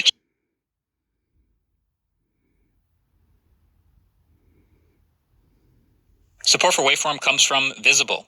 With Visible, you get of wireless. So if you want more than 5G, mobile hotspot, and unlimited data from your wireless plan, and you're willing to stand online or sit on hold and pay top dollar for it, then by all means, don't switch to Visible. Don't even go to visible.com to learn more. You get it. Monthly rate on the Visible plan. Additional. And if they approve it, they get first dibs at buying it at the final price sheet. Plus 25 cents per mile, reasonable wear and tear. Minus 25 cents. Minus 25. Yeah, sorry. Minus 25 cents per mile, reasonable wear and tear, and the cost to repair the vehicle to Tesla's standards. If they approve you but decline to buy it, then you can resell it. But if you breach the terms, Tesla says they can seek injunctive relief to prevent the transfer of the title of the vehicle or demand liquidated damages from you in the amount of $50,000 or the value received as consideration for the sale or transfer, whichever is greater. They'll just take your money if you sell it. It sounds like they're trying to get either the amount of money you made on top of it or $50,000. Just wait the year. Yeah, I mean, they're trying to make, I assume, a consequence that's high enough to where it's going to prevent people from reselling. I feel like people could still, if they just like did. The following is a debate on the topic of Israel and Palestine. The whole line. He's going to say from 93 to 99, he's going to say Israel didn't adhere to the Oslo Accords ever. Settlement expansion continued. Raids happened into the West Bank. That there was never a legitimate, that Netanyahu came in and violated the Y memorandum, the transference. He's going to say all of this, and he's not going to bring up anything on the Palestinian side. And then for Camp David, he's going to say that, that Arafat was trying, that the maps and the territorial exchange wasn't good enough, that they were asking Palestinians to make all the concessions, that Israel would have made. Well, lay it all out. Lay it out. You do talk quickly, you know? Yeah, I know, yeah. And yeah, my future book should interest you guys. Oh, what are you working on? No, it's not working on. It's actually going to come out. It deals with Israeli and Arab atrocities, war crimes, I call them, in the 48 war. That's really? Book, yeah. Just deals with that subject. Is this, because I know you've also talked about the closure of the archives and stuff. Well, it's marginal. They do it deals with that as well, but they have tried to seal off documents which I'd already used and seen. So now they don't let people see them. That's happened, but it's marginal in terms of its effect on. Were the British archives useful for you for this new book? Well, for this list, it's mostly Israeli archives. Yeah. The British and the Americans and the UN did deal with these subjects, but not as well as Israeli documents. What's your casualty count for Deir Yassin? It's about 100. I think there's agreement on that by Israelis and Arabs. 100, 105. Because before they were... They used to say 245 or 254. Those were the figures the British and the Arabs and the Haganah agreed on at the beginning. Because the Red Cross, I think, was the one that first put out that number. I don't remember. Maybe it was, what's his name, Jacques de Reynier. Maybe. Maybe he came up with that number. But it was just, they didn't count. They didn't count bodies. They just threw the number out, and everybody was happy to blame the Irgun and the Lehi for, killing more Arabs than actually... Well, and they put it to good use as well. Well, they said that it helped precipitate more evacuations, so they were happy. I think Begin and his memoirs... They also used that number, sure. Yeah. So first of all, thank you for that heated discussion about the present. I would love to go back into history in a way that informs what we can look for by way of hope for the future. So when has, in Israel and Palestine, have we been closest to something like a peace settlement? To something that, like, where both sides would be happy and enable the flourishing of both peoples? Well, from my knowledge of the 120 years or so of conflict, the closest I think the two sides have been to reaching some sort of settlement appears to have been in the year 2000, when Barack and then subsequently Clinton offered a two-state settlement to PLO, Palestinian Authority Chairman Yasser Arafat. And Arafat seemed to waver. He didn't immediately reject what was being offered, but ultimately came down at the end of Camp David in July 2000. He came down against the proposals, and Clinton, who said he wouldn't blame him, later blamed Arafat for bringing down the summit and not reaching a solution there. But I think they're on the table, certainly in the Clinton parameters of December 2000, which followed the proposals by Barack in July. The Palestinians were offered the best deal they're ever going to get from Israel, unless Israel is destroyed, and then there'll just be a Palestinian Arab state. But the best deal that Israel could ever offer them, they were offered, which essentially was 95% of the West Bank, East Jerusalem, half of the old city of Jerusalem, some sort of joint control of the Temple Mount, and the Gaza Strip, of course, in full. And the Palestinians said no to this deal. And nobody really knows why Arafat said no. That is, some people think he was trying to hold out for slightly better terms. But my reading is that he was constitutionally, psychologically incapable of signing off on a two-state deal, meaning acceptance of the existence of a Jewish state. This was really the problem. And of Israel or of a Jewish state? Of a Jewish state, the Jewish state of Israel. He wasn't willing to share Palestine with the Jews and put his name to that. I think he just couldn't do it. That's my reading. But some people say it was because the terms were insufficient and he was willing, but was waiting for slightly better terms. I don't buy that. I don't think so. But other people disagree with me on this.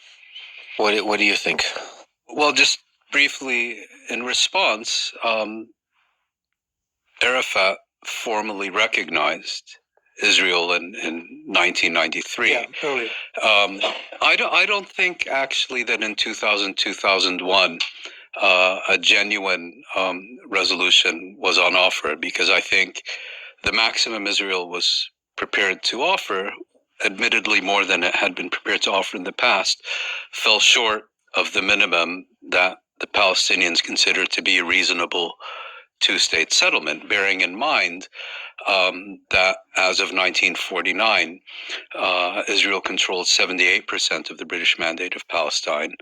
The Palestinians were seeking a state on the remaining 22%, and this was apparently too much for Israel. My response to your question would be... Wait, they were being offered something like 22 or 21%. They were being offered, I think, less than a withdrawal to the 1967 borders with mutual and minor and reciprocal land swaps and the just resolution of the refugee problem was one of the question. Yes, I worked for a number of years with International Crisis Group, and my boss at the time was Rob Malley, who was one of the American officials present at Camp David. Thrown out of the State Department, or whatever.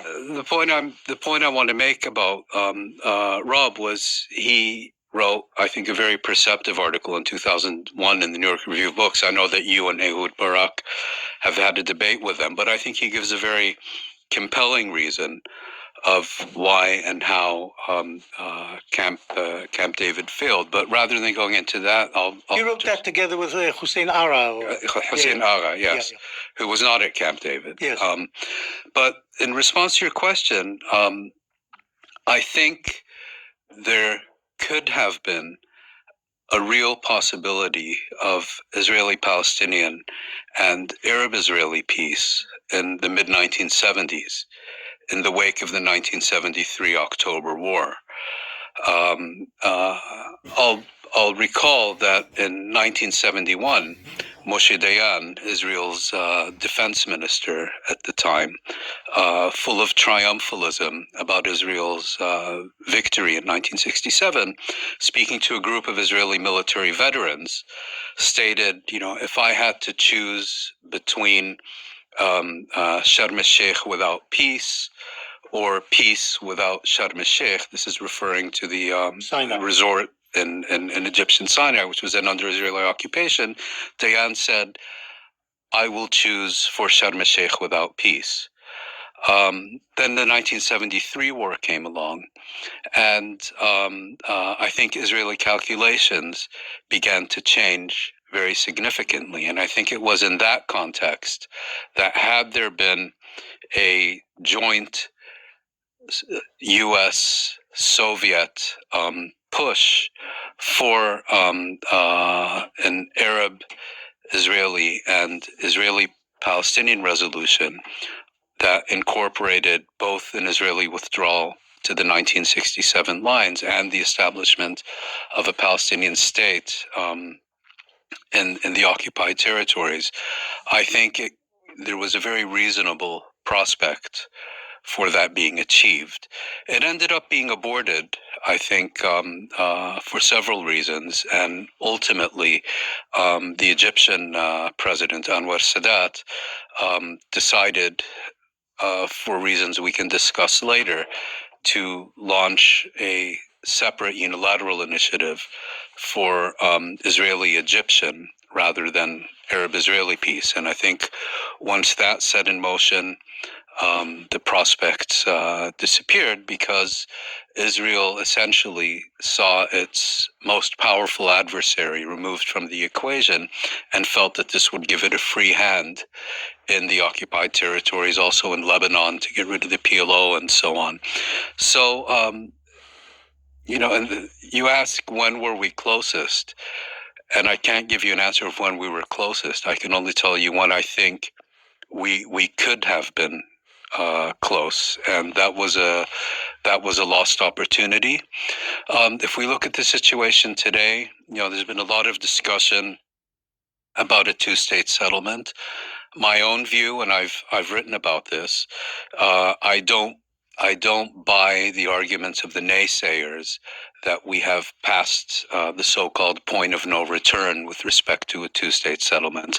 Certainly, if you look at the Israeli position in the occupied territories, I would argue it's more tenuous than was the French position in Algeria in 1954, than was a British position in Ireland in 1916, than was the Ethiopian position in Eritrea in 1990. And so, as a matter of practicality, as a matter of principle, I do think the establishment of a Palestinian state in the occupied territories remains realistic. I think the question that we now need to ask ourselves, it's one I'm certainly asking myself since October 7th, and looking at Israel's genocidal campaign, but also looking at larger questions. Is it desirable?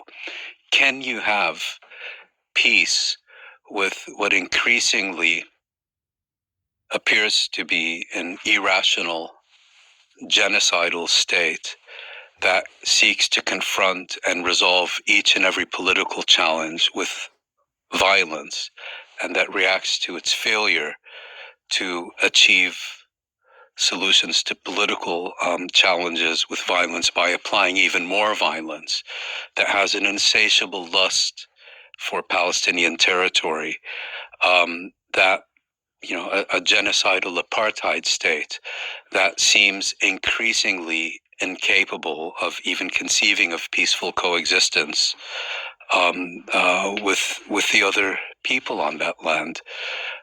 So I'm very pessimistic that a solution is possible. I look at, I grew up in Western Europe in the long shadow of the Second World War.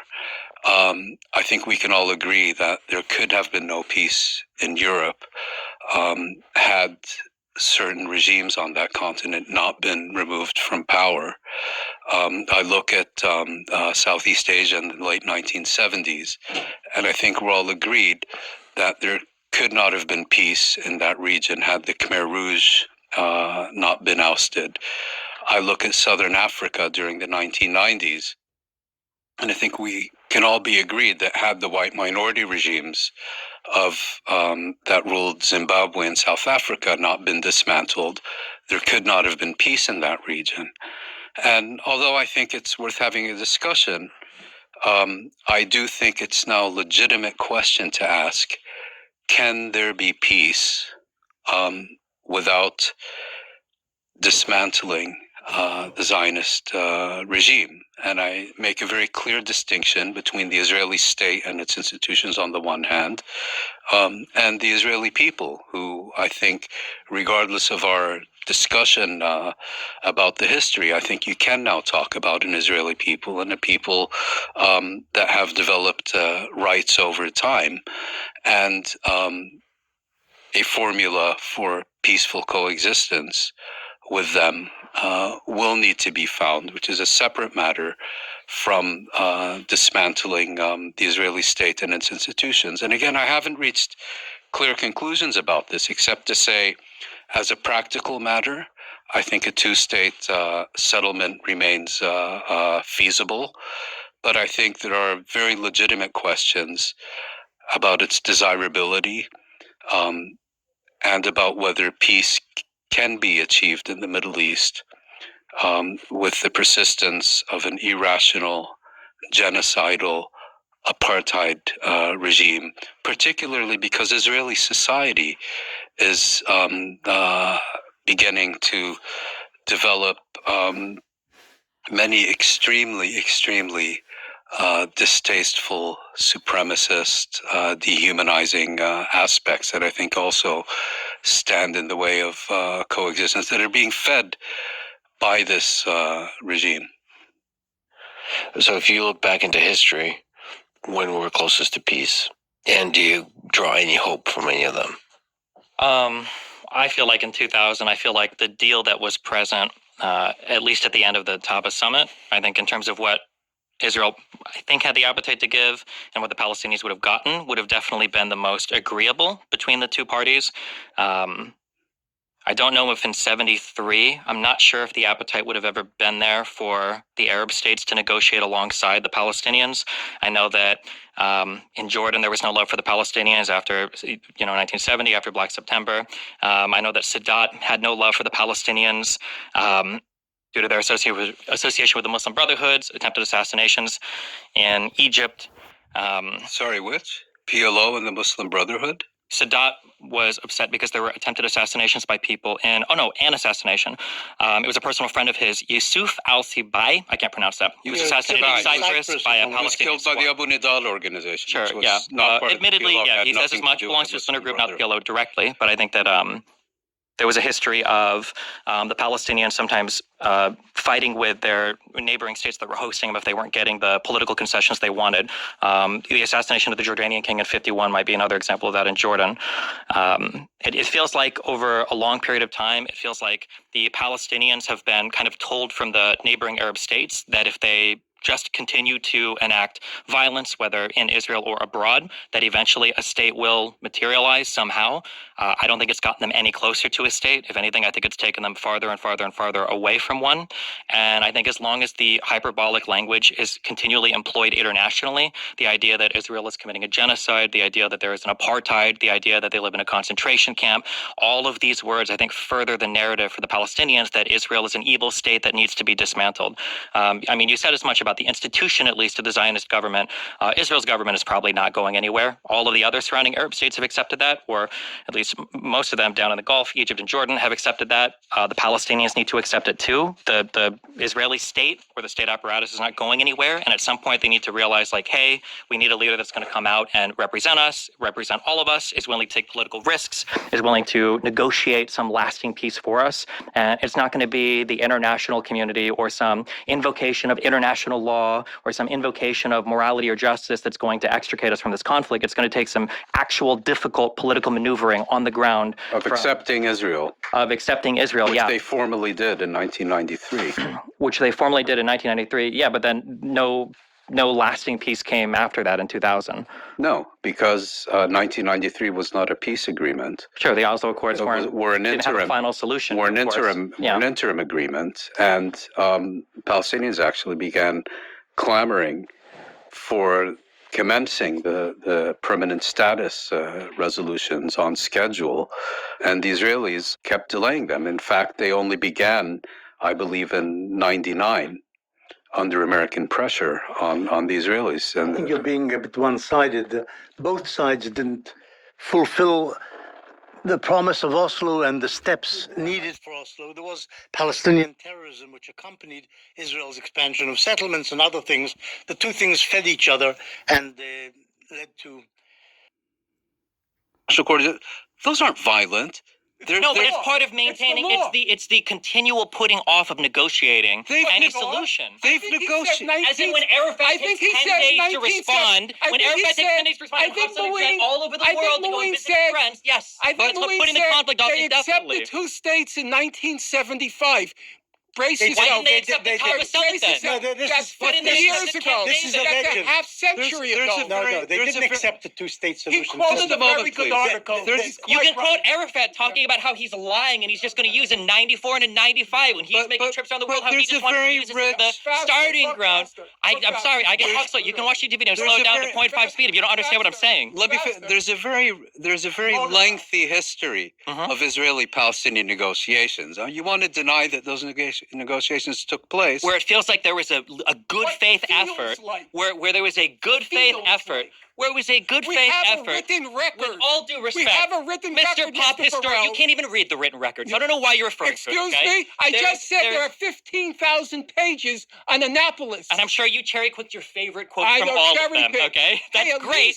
That's Mr. great. Burrell, at least I had a quote to cherry-pick. That's great. All you have is Wikipedia. I gave you quotes. All you have is Wikipedia. Do you want quotes?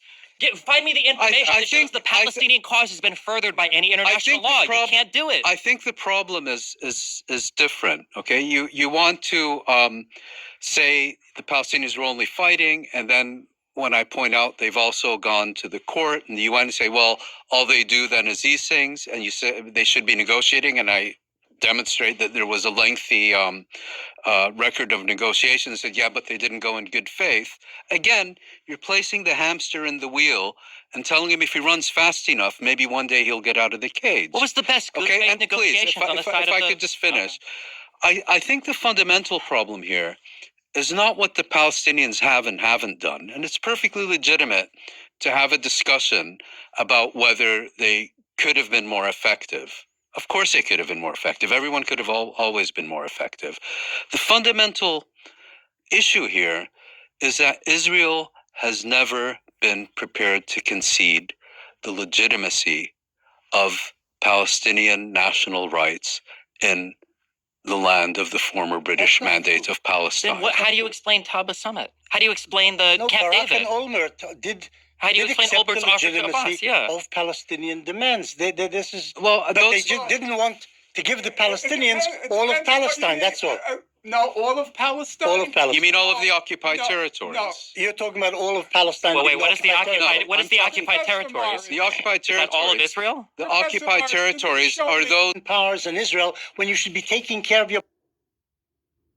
That's silly. And then he says it's virtue in the area. But when Israelis get killed, that's serious. I never said it's serious on both sides. I didn't say you were I'm not virtue signaling. I'm asking a substantive question of who do you assign blame to, or do you play into Norm Finkelstein's conspiracies that the ambulances should have known immediately who was dead, that the numbers were changed because they were fake, or that maybe 51% of the people were killed by Hamas and Islamic Jihad, but 49% were killed by IDF helicopters. You asked me a direct question, and you got a direct answer. I didn't. I got majority, which could be anywhere from 51 to 99. A clear majority. What percent is a clear majority? As opposed it's always to they live in ambiguity. A clear majority, in my view, is well over 50%. Please don't ask me to be more precise. because you could say 80, 90, 95. I don't. If I knew that, I would say it. I think it's a reasonable. It's a reasonable. Perhaps it is, but You're not the best person to be asking that question. You know, I read when you described Operation Defensive Shield, and you said a few dozen homes were destroyed. You're talking about what happened in Jenin refugee camp. And you said... No, the Arabs said 500. You guys said 500 Palestinians were killed in Jenin. I never said that. That was the statement of the PLO, the Palestinian Authority. You said a few dozen and that there were massacres there. There were a few dozen homes. Yes, a few dozen homes. Yeah, well, it turned out 140 buildings were destroyed. 5,000 people were left homeless. How many were killed? 5,000. How many You described it. No, I'm talking about homes destroyed. So you're not the best person to be criticizing what Moeen says when he says clear majority, but he can't say more. You know why he can't say more? He doesn't know. He doesn't know. Yeah, I understand that. I hope as a historian. If I was trying to belittle, I would give you a very different answer. I would just say, I don't know. I do know that some were shot. You know what the right phrase there would be? The overwhelming majority were killed by Arab gunmen. And very small number were killed by Israelis by accident or whatever. You're not That's speaking probably as a historian, true. That's probably true. That may be I can state with confidence a clear majority, overwhelming majority. You may be correct, but I can't state that with certainty. I think there's a very easy way to find out is to have an independent. Forget independent. I know exactly. Well, of course you forget independent. Forget that doesn't mean Forget anything. the law. Independent is UN High Commissioner Forget independent. Not human rights. not necessarily. Just repeat the They're numbers. all Just repeat barbaric the countries. You know, a Syrian was the head of the UN Commission for Human Rights. But if it was an Israeli, it would have been okay. He certainly would have been more honest than a Of Syrian. course. Oh yeah, from your perspective. Well, to disagree with Stephen, I thought this was extremely valuable. And at times, really, like the view of history, the passion. I'm really grateful that you would spend your really valuable time. And just one more question, since we have two historians here. Well, just briefly, from a history perspective, what do you hope your legacy as historians, Benny and Norm, will be of the work that you've put out there? Maybe Norm, you can go first and try to just say briefly. I think there's a value to preserving the record. I'm not optimistic about where things are going to end up. There was a very nice book written by a woman named Helen Hunt Jackson at the end of the 19th century, describing what was done to the Native Americans. She called it a century of dishonor, and she described in vivid, poignant detail what was done to the Native Americans. Did it save them? No.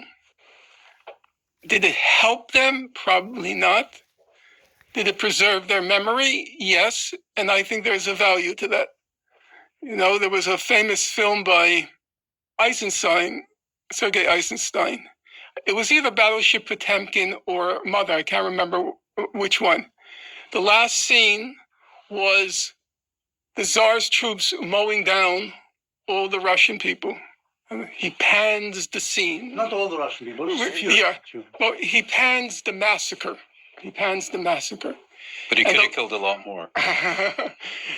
And the last words of the movie were, proletarians, exclamation point, remember, exclamation point. And I've seen it as my life's work to preserve the memory and to remember. I didn't expect that anyone would read my book on Gaza. It's very dense. It gives me even a bit of a headache to read at least one of the chapters. You wrote a book on Gaza. And but I thought that the memory deserves to be preserved. Amen. Well, I would just say very briefly, unlike my colleague, I think writing the truth about what happened in history, in various periods of history, if I've done a little bit of that, I'm happy. Thank you, Norm. Thank you, Benny. Thank you, Steven. Thank you, Moeen. Thanks for listening to this conversation with Norman Finkelstein, Benny Morris, Moeen Rabbani, and Stephen Bunnell. To support this podcast, please check out our sponsors in the description. And now, let me leave you with some words from Lyndon B. Johnson. Peace is a journey of 1,000 miles, and it must be taken one step at a time. Thank you for listening.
SBS live streams and podcasts are supported by advertising.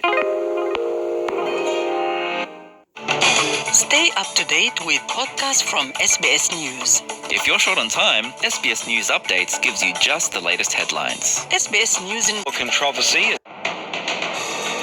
In this bulletin, Queensland tracking dozens who took asbestos-tainted mulch from a council depot. A gun law controversy as New Zealand marks the 5th anniversary of the Christchurch mosque attacks. And in sport, a foot injury forces Caroline Wozniacki out of Indian Wells. With the latest SBS News, I'm Greg Dyett. Authorities are trying to locate dozens of people who've taken asbestos-contaminated mulch from a Queensland council depot. Around 24 people have been recorded accessing the stockpile at the Emu Park transfer station in Rockhampton since November. But the depot has now been closed after a small amount of asbestos was detected within it this week.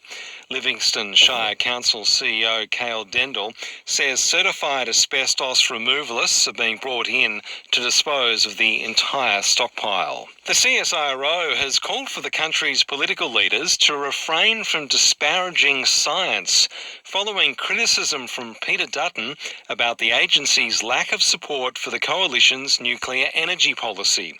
The organisation has found in its annual Gen Cost report that nuclear was the most expensive type of energy, contradicting arguments from the opposition leader that atomic energy was the most cost-effective way for Australia to reach net zero emissions by 2050 instead of renewable energy. The agency's chief executive, Doug Hilton, has published an open statement on the CSIRO website that says the Gen Cost report is carefully produced, and he'll staunchly defend the organisation against unfounded criticism. But Peter Dutton has hit back, telling Channel 9 nuclear energy is still the best option. There's nothing disparaging about the comments that I made or that we've made. My point is that we need to compare apples with apples, and at the moment that report was released. It doesn't take into consideration all of the costs around renewables. I'm strongly in favour of renewables, but we need to keep the lights on and we need to keep power prices down. A man has been arrested over a fire that burned in Sydney's southwest last year. The 62-year-old will face court in April, charged with dishonest gain and property damage. Police will allege in court that the man deliberately lit the fire at Greenacre for the purpose of making an insurance claim and receiving financial compensation. Authorities in the US city of New Orleans have revealed a unique problem in their ageing police headquarters. Rats who've gotten into the evidence storage. City officials are taking steps to move the department to a new space, but Police Superintendent Anne Kirkpatrick says the vermin infestation and decay at the current offices that have housed the New Orleans Police since 1968 is out of control. The chief says her 910 officers come to work to find air conditioning and elevators broken, conditions she's described as demoralising to staff and a turn-off to potential recruits. She's told the New Orleans City Council members that the rats have also been affected, by eating confiscated marijuana.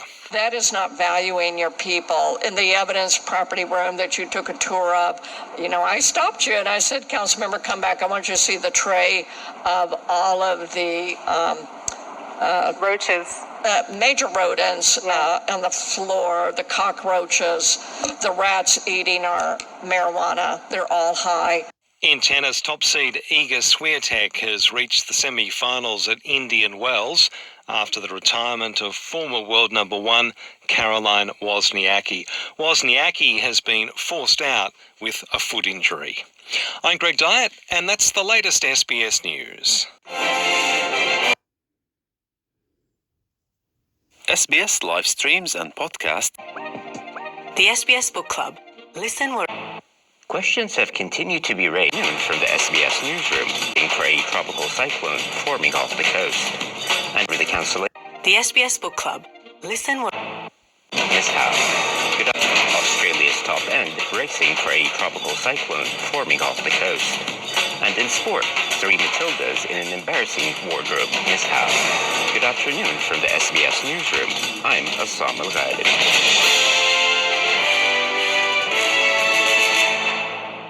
Questions have continued to be raised over the reason for the cancellation of a group of Australian visas issued to Palestinians fleeing Gaza. Greens leader Adam Bant says families were advised that Labour had cancelled their visas because they didn't know how long the war in Gaza would last, and therefore how long they would be in Australia.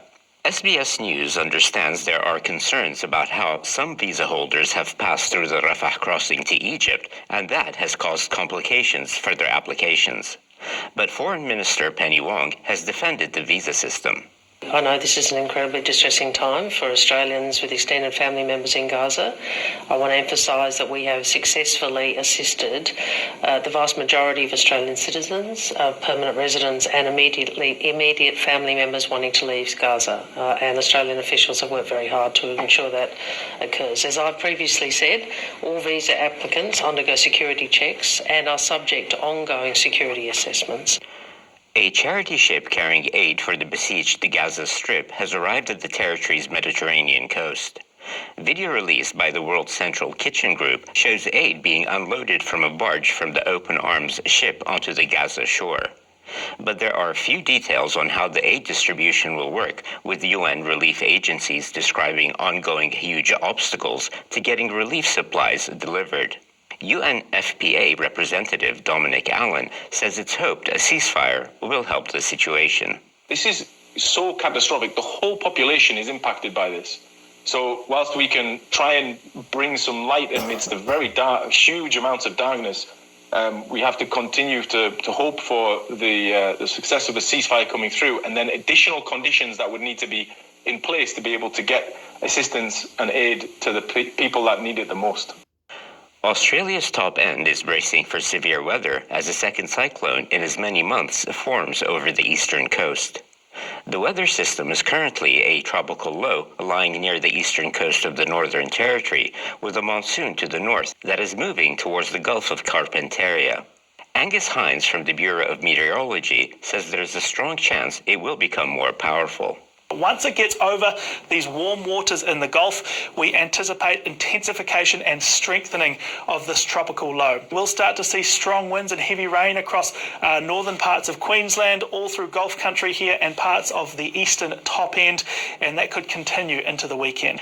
NT Incident Controller Superintendent Dan Sheehan says the Operations Centre has been preparing for the latest event since Monday. He says communities across the territory should supply themselves with enough food and critical goods and services to last through.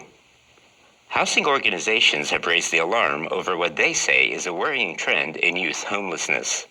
A coalition of 80 groups have directed its concerns in a letter to the responsible federal minister, Julie Collins, saying that young people are in need of more dedicated housing options and stronger interconnected services to help them.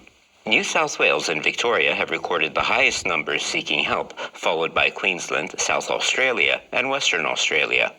Over 30% are from a First Nations background. Kate Colvin from Homelessness Australia says too many young people are being let down by their unstable circumstances. they can thrive, they can stick with education, they can make all those developmental leaps that teenagers make at that age. But if they don't get housing and support, what we see time and again is that their mental health suffers.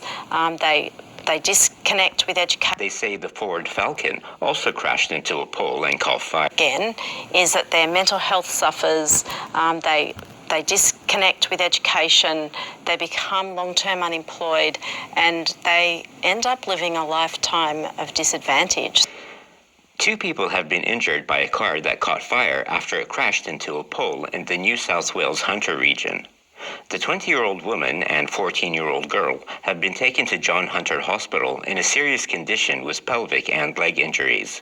Police allege the driver was doing burnouts before the 2 were hit at North Arm Cove near Port Stephens. They say the Ford Falcon also crashed into a pole and caught fire. Ski resorts in Australia and New Zealand will be the worst affected in the world by climate change-induced snowfall reductions, a study has found. Researchers have found annual snow cover in all major skiing regions are projected to fall dramatically, with 1 in 8 ski areas worldwide losing all natural snow cover by the end of the century. But they say by 2071 to 2100, average annual snow cover days will decline 78% in the Australian Alps and 51% in New Zealand's Southern Alps under a high-emission scenario. To sport. 3 Matildas have been involved in an awkward wardrobe mix-up as they prepare to take the field for Chelsea and Arsenal's WSL clash in the UK. The game had to be delayed by 30 minutes because of a clash of socks. Steph Catley, Caitlin Ford, Kira Cooney-Cross, all players for the Gunners who arrived at Stamford Bridge with the same color white socks as the hosts. Arsenal ended up sporting black socks from Chelsea's megastore to enable the match to go ahead. With the latest from the SBS Newsroom, I'm Assam Al-Ghalib.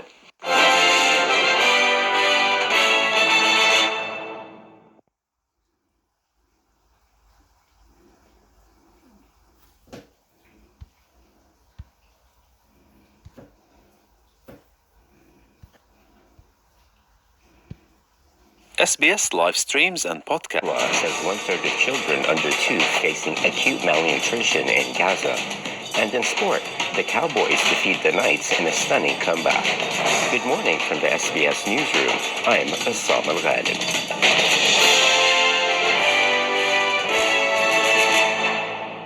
The Labour Party appears set to lose one of its heartland seats in Brisbane following the results of 2 by-elections that indicate voter preferences ahead of the upcoming state elections later this year. In the seat of Inala, projections showed Labour's Margie Nightingale gathered 55.5% of the votes, with the Liberal National Party candidate Trang Yen trailing with 44.5%. Meanwhile, in Ipswich West, the LNP appeared more likely to come out on top, as early preference count showed Liberal Nationals Darren Zanow ahead with 53.3%. The early results in the by-elections come after Friday's opinion polls that revealed Queensland Premier Stephen Miles is set to face an uphill battle in October's state elections. The UN's Agency for Palestinian Refugees, UNRWA, is reporting that 1/3 of children under 2 in Gaza are suffering from acute malnutrition, a 15.6% increase from January. In a post on social media, the aid agency warns that malnutrition is reaching unprecedented levels in the Palestinian enclave as Israel continues to block access of aid trucks. UN officials are also reporting that doctors in Gaza are no longer seeing normal-sized newborns, but are seeing a rise in the number of stillborn births. United Nations Fund for Population Activities representative for the state of Palestine, Dominic Allen, says he's terrified for the 1 million women and girls of Gaza. The doctors are reporting that they no longer see normal-sized baby. They've not seen a normal-sized baby. They don't see them. What they do see, though, tragically, is more stillborn births, more stillborn babies, and more neonatal deaths, caused in part by the malnutrition, dehydration, and the complications. A Category 1 tropical cyclone has formed over the Gulf of Carpentaria east of Groote Eylandt and is expected to move southeast. The Bureau of Meteorology says it's expecting Tropical Cyclone Megan to strengthen into a Category 2 system by this morning and into a Category 3 by Sunday evening. The Aliangula community on Groote Island and people across the Queensland border are being urged to prepare their properties. Northern Territory Police Superintendent and Incident Controller Sonia Kennan says authorities are doing everything they can to ensure the community is prepared. The communities are reporting that they have adequate supplies, and the government is making sure that those communities has access to food stocks to support life if, in fact, that they are isolated for any period of time. At this stage, there are no evacuations anticipated. It is factored into all the planning that continues to occur. Our preference is that the residents of those communities are to be able to remain in their local communities in the first instance, and so to evacuate them would occur as a last resort. Cyclone Megan is the second tropical cyclone to hit the region in as many months. Dozens of climate protesters were removed from a busy intersection yesterday as climate activist group Extinction Rebellion took to the streets of Melbourne. Around 300 protesters joined the rally through Melbourne's busy CBD on Saturday before arriving at the intersection outside Melbourne's Flinders Street station. Following police orders, the rally organizers warned those in attendance that anyone who did not want to be arrested should leave the busy intersection, leaving around 40 protesters remaining. Police then removed them one by one. Leading the protest was serial climate protester Diana Violet Coco, who is currently out on bail after being jailed for her role in a protest on Melbourne's Westgate Bridge earlier this month. She says there are more important things in the world than her freedom. And I mobilise with Extinction Rebellion because at the moment on the ground in the movement, Extinction Rebellion, I believe, is the only movement that has a theory of change that can actually get us out of this mess. And that is our first demand to tell the truth, declare a climate and ecological emergency. 2 people are in hospital after being struck by a display car at Westfield Shopping Centre in Western Sydney.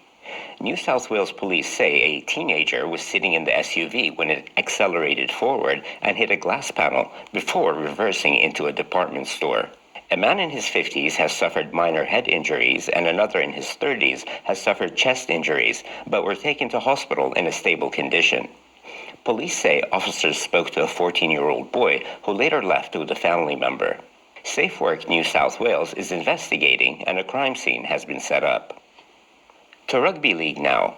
North Queensland Chad Townsend kicked a field goal to secure the Cowboys' 21-20 defeat of the Newcastle Knights. In a match featuring some missed chances and hard-to-watch errors, both the Cowboys and the Knights showed they have a way to go to justify featuring in preseason top 8 predictions. The Cowboys' comeback from 12-0 down at halftime proved enough for the team to seal a memorable win. Chad Townsend spoke to reporters after the match. Still trying to get my breath back, Taddy. Unbelievably gutsy performance from us. I don't think we deserved it, but we hung in there, we fought. We trained for that all pre-season, and we've made a lot of strides in the summer. We worked really hard, and it's just a W at the end of the day. That's all that matters at the end of the year, and very happy to get a win today.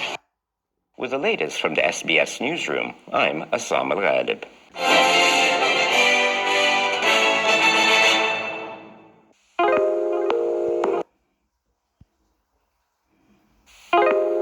At sbs.com.au. In this bulletin, Venezuela's president to run in a third term in an election this July. Foreign Minister Penny Wong ties the knot with her partner of almost 20 years. And in rugby, the NRL threatens Melbourne halfback Jerome Hughes with a 2-match ban for shoving a referee. With all the latest headlines from the SBS Newsroom, I'm Katrina Stewart. Venezuela's President Nicolas Maduro will be running for a third term in an election this July after receiving the official nomination of the ruling party. The election has experienced controversy after Mr. Maduro's main opponent, Maria Corina Machado, who swept the primary election with more than 90% of votes, was disqualified by Venezuelan authorities to hold public office for 15 years. Mr. Maduro accepted the nomination as the ruling United Socialist Party's candidate for the upcoming July 28 elections during a party gathering in Caracas. A man alone would not be here. I am here for you, for your strength, for your intelligence, for your wisdom, for your perseverance. I am here for the people. That is why today, March 16, 2024, I accept the presidential candidacy for the July 28th elections. I accept it, I assume it, and with the support of the people, we will go to a new victory for the Bolivarian and Chavista forces. Mr. Maduro came into power in March 2013 following the death of former President Hugo Chavez. Foreign Minister Penny Wong and Sophie Aloish have tied the knot after nearly 2 decades together. The couple were married in Adelaide in a ceremony attended by Prime Minister Anthony Albanese and senior ministers. The couple's 2 daughters were reportedly flower girls at the wedding. During the parliamentary debate in 2017 to expand marriage to same-sex couples like hers, the senator paid tribute to her partner Sophie and their daughters. The 3G switchover could be delayed if a working group of telecommunications fails to fix a technical glitch, preventing some mobile phones from making emergency calls. The phase-out of the slower 3G mobile network is scheduled over the course of 2024 and started with TPG's network in January. Around 740,000 mobile phones may not be appropriately configured to contact emergency services on the 4G network. Minister for Communications Michelle Rowland says people may not realise their devices cannot dial 000 as they will otherwise function normally for other voice calls and data.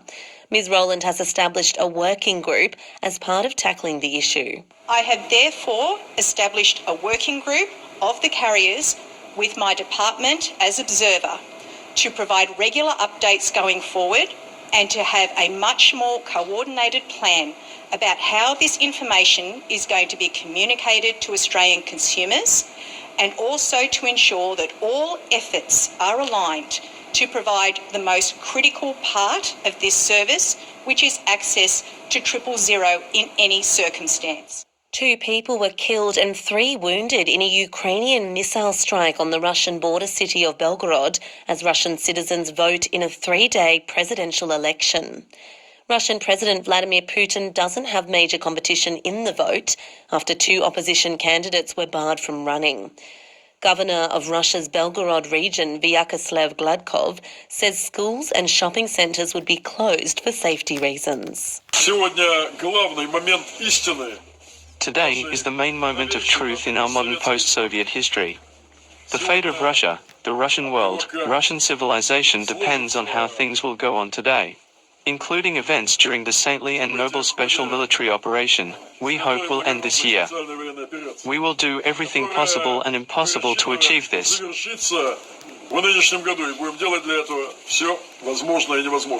And in rugby, the NRL has threatened Melbourne Storm halfback Jerome Hughes with a 2-match ban for shoving referee Chris Butler while trying to stop a try. Melbourne beat the Warriors with a 30-26 win last night. The charge relates to an incident in the second half when referee Butler found himself between Hughes and Rocco Berry as the Warriors centre charged for the line. The player will miss Sunday's clash with Newcastle with an early guilty plea and risks a second week out if he fights the charge and loses at the judiciary. And that's all the latest headlines from the SBS Newsroom. I'm Katrina Stirrett. Okay, I'm out. I'm going. Boy. I love you. Subscribe to Intimate Sector. God, go get to the God.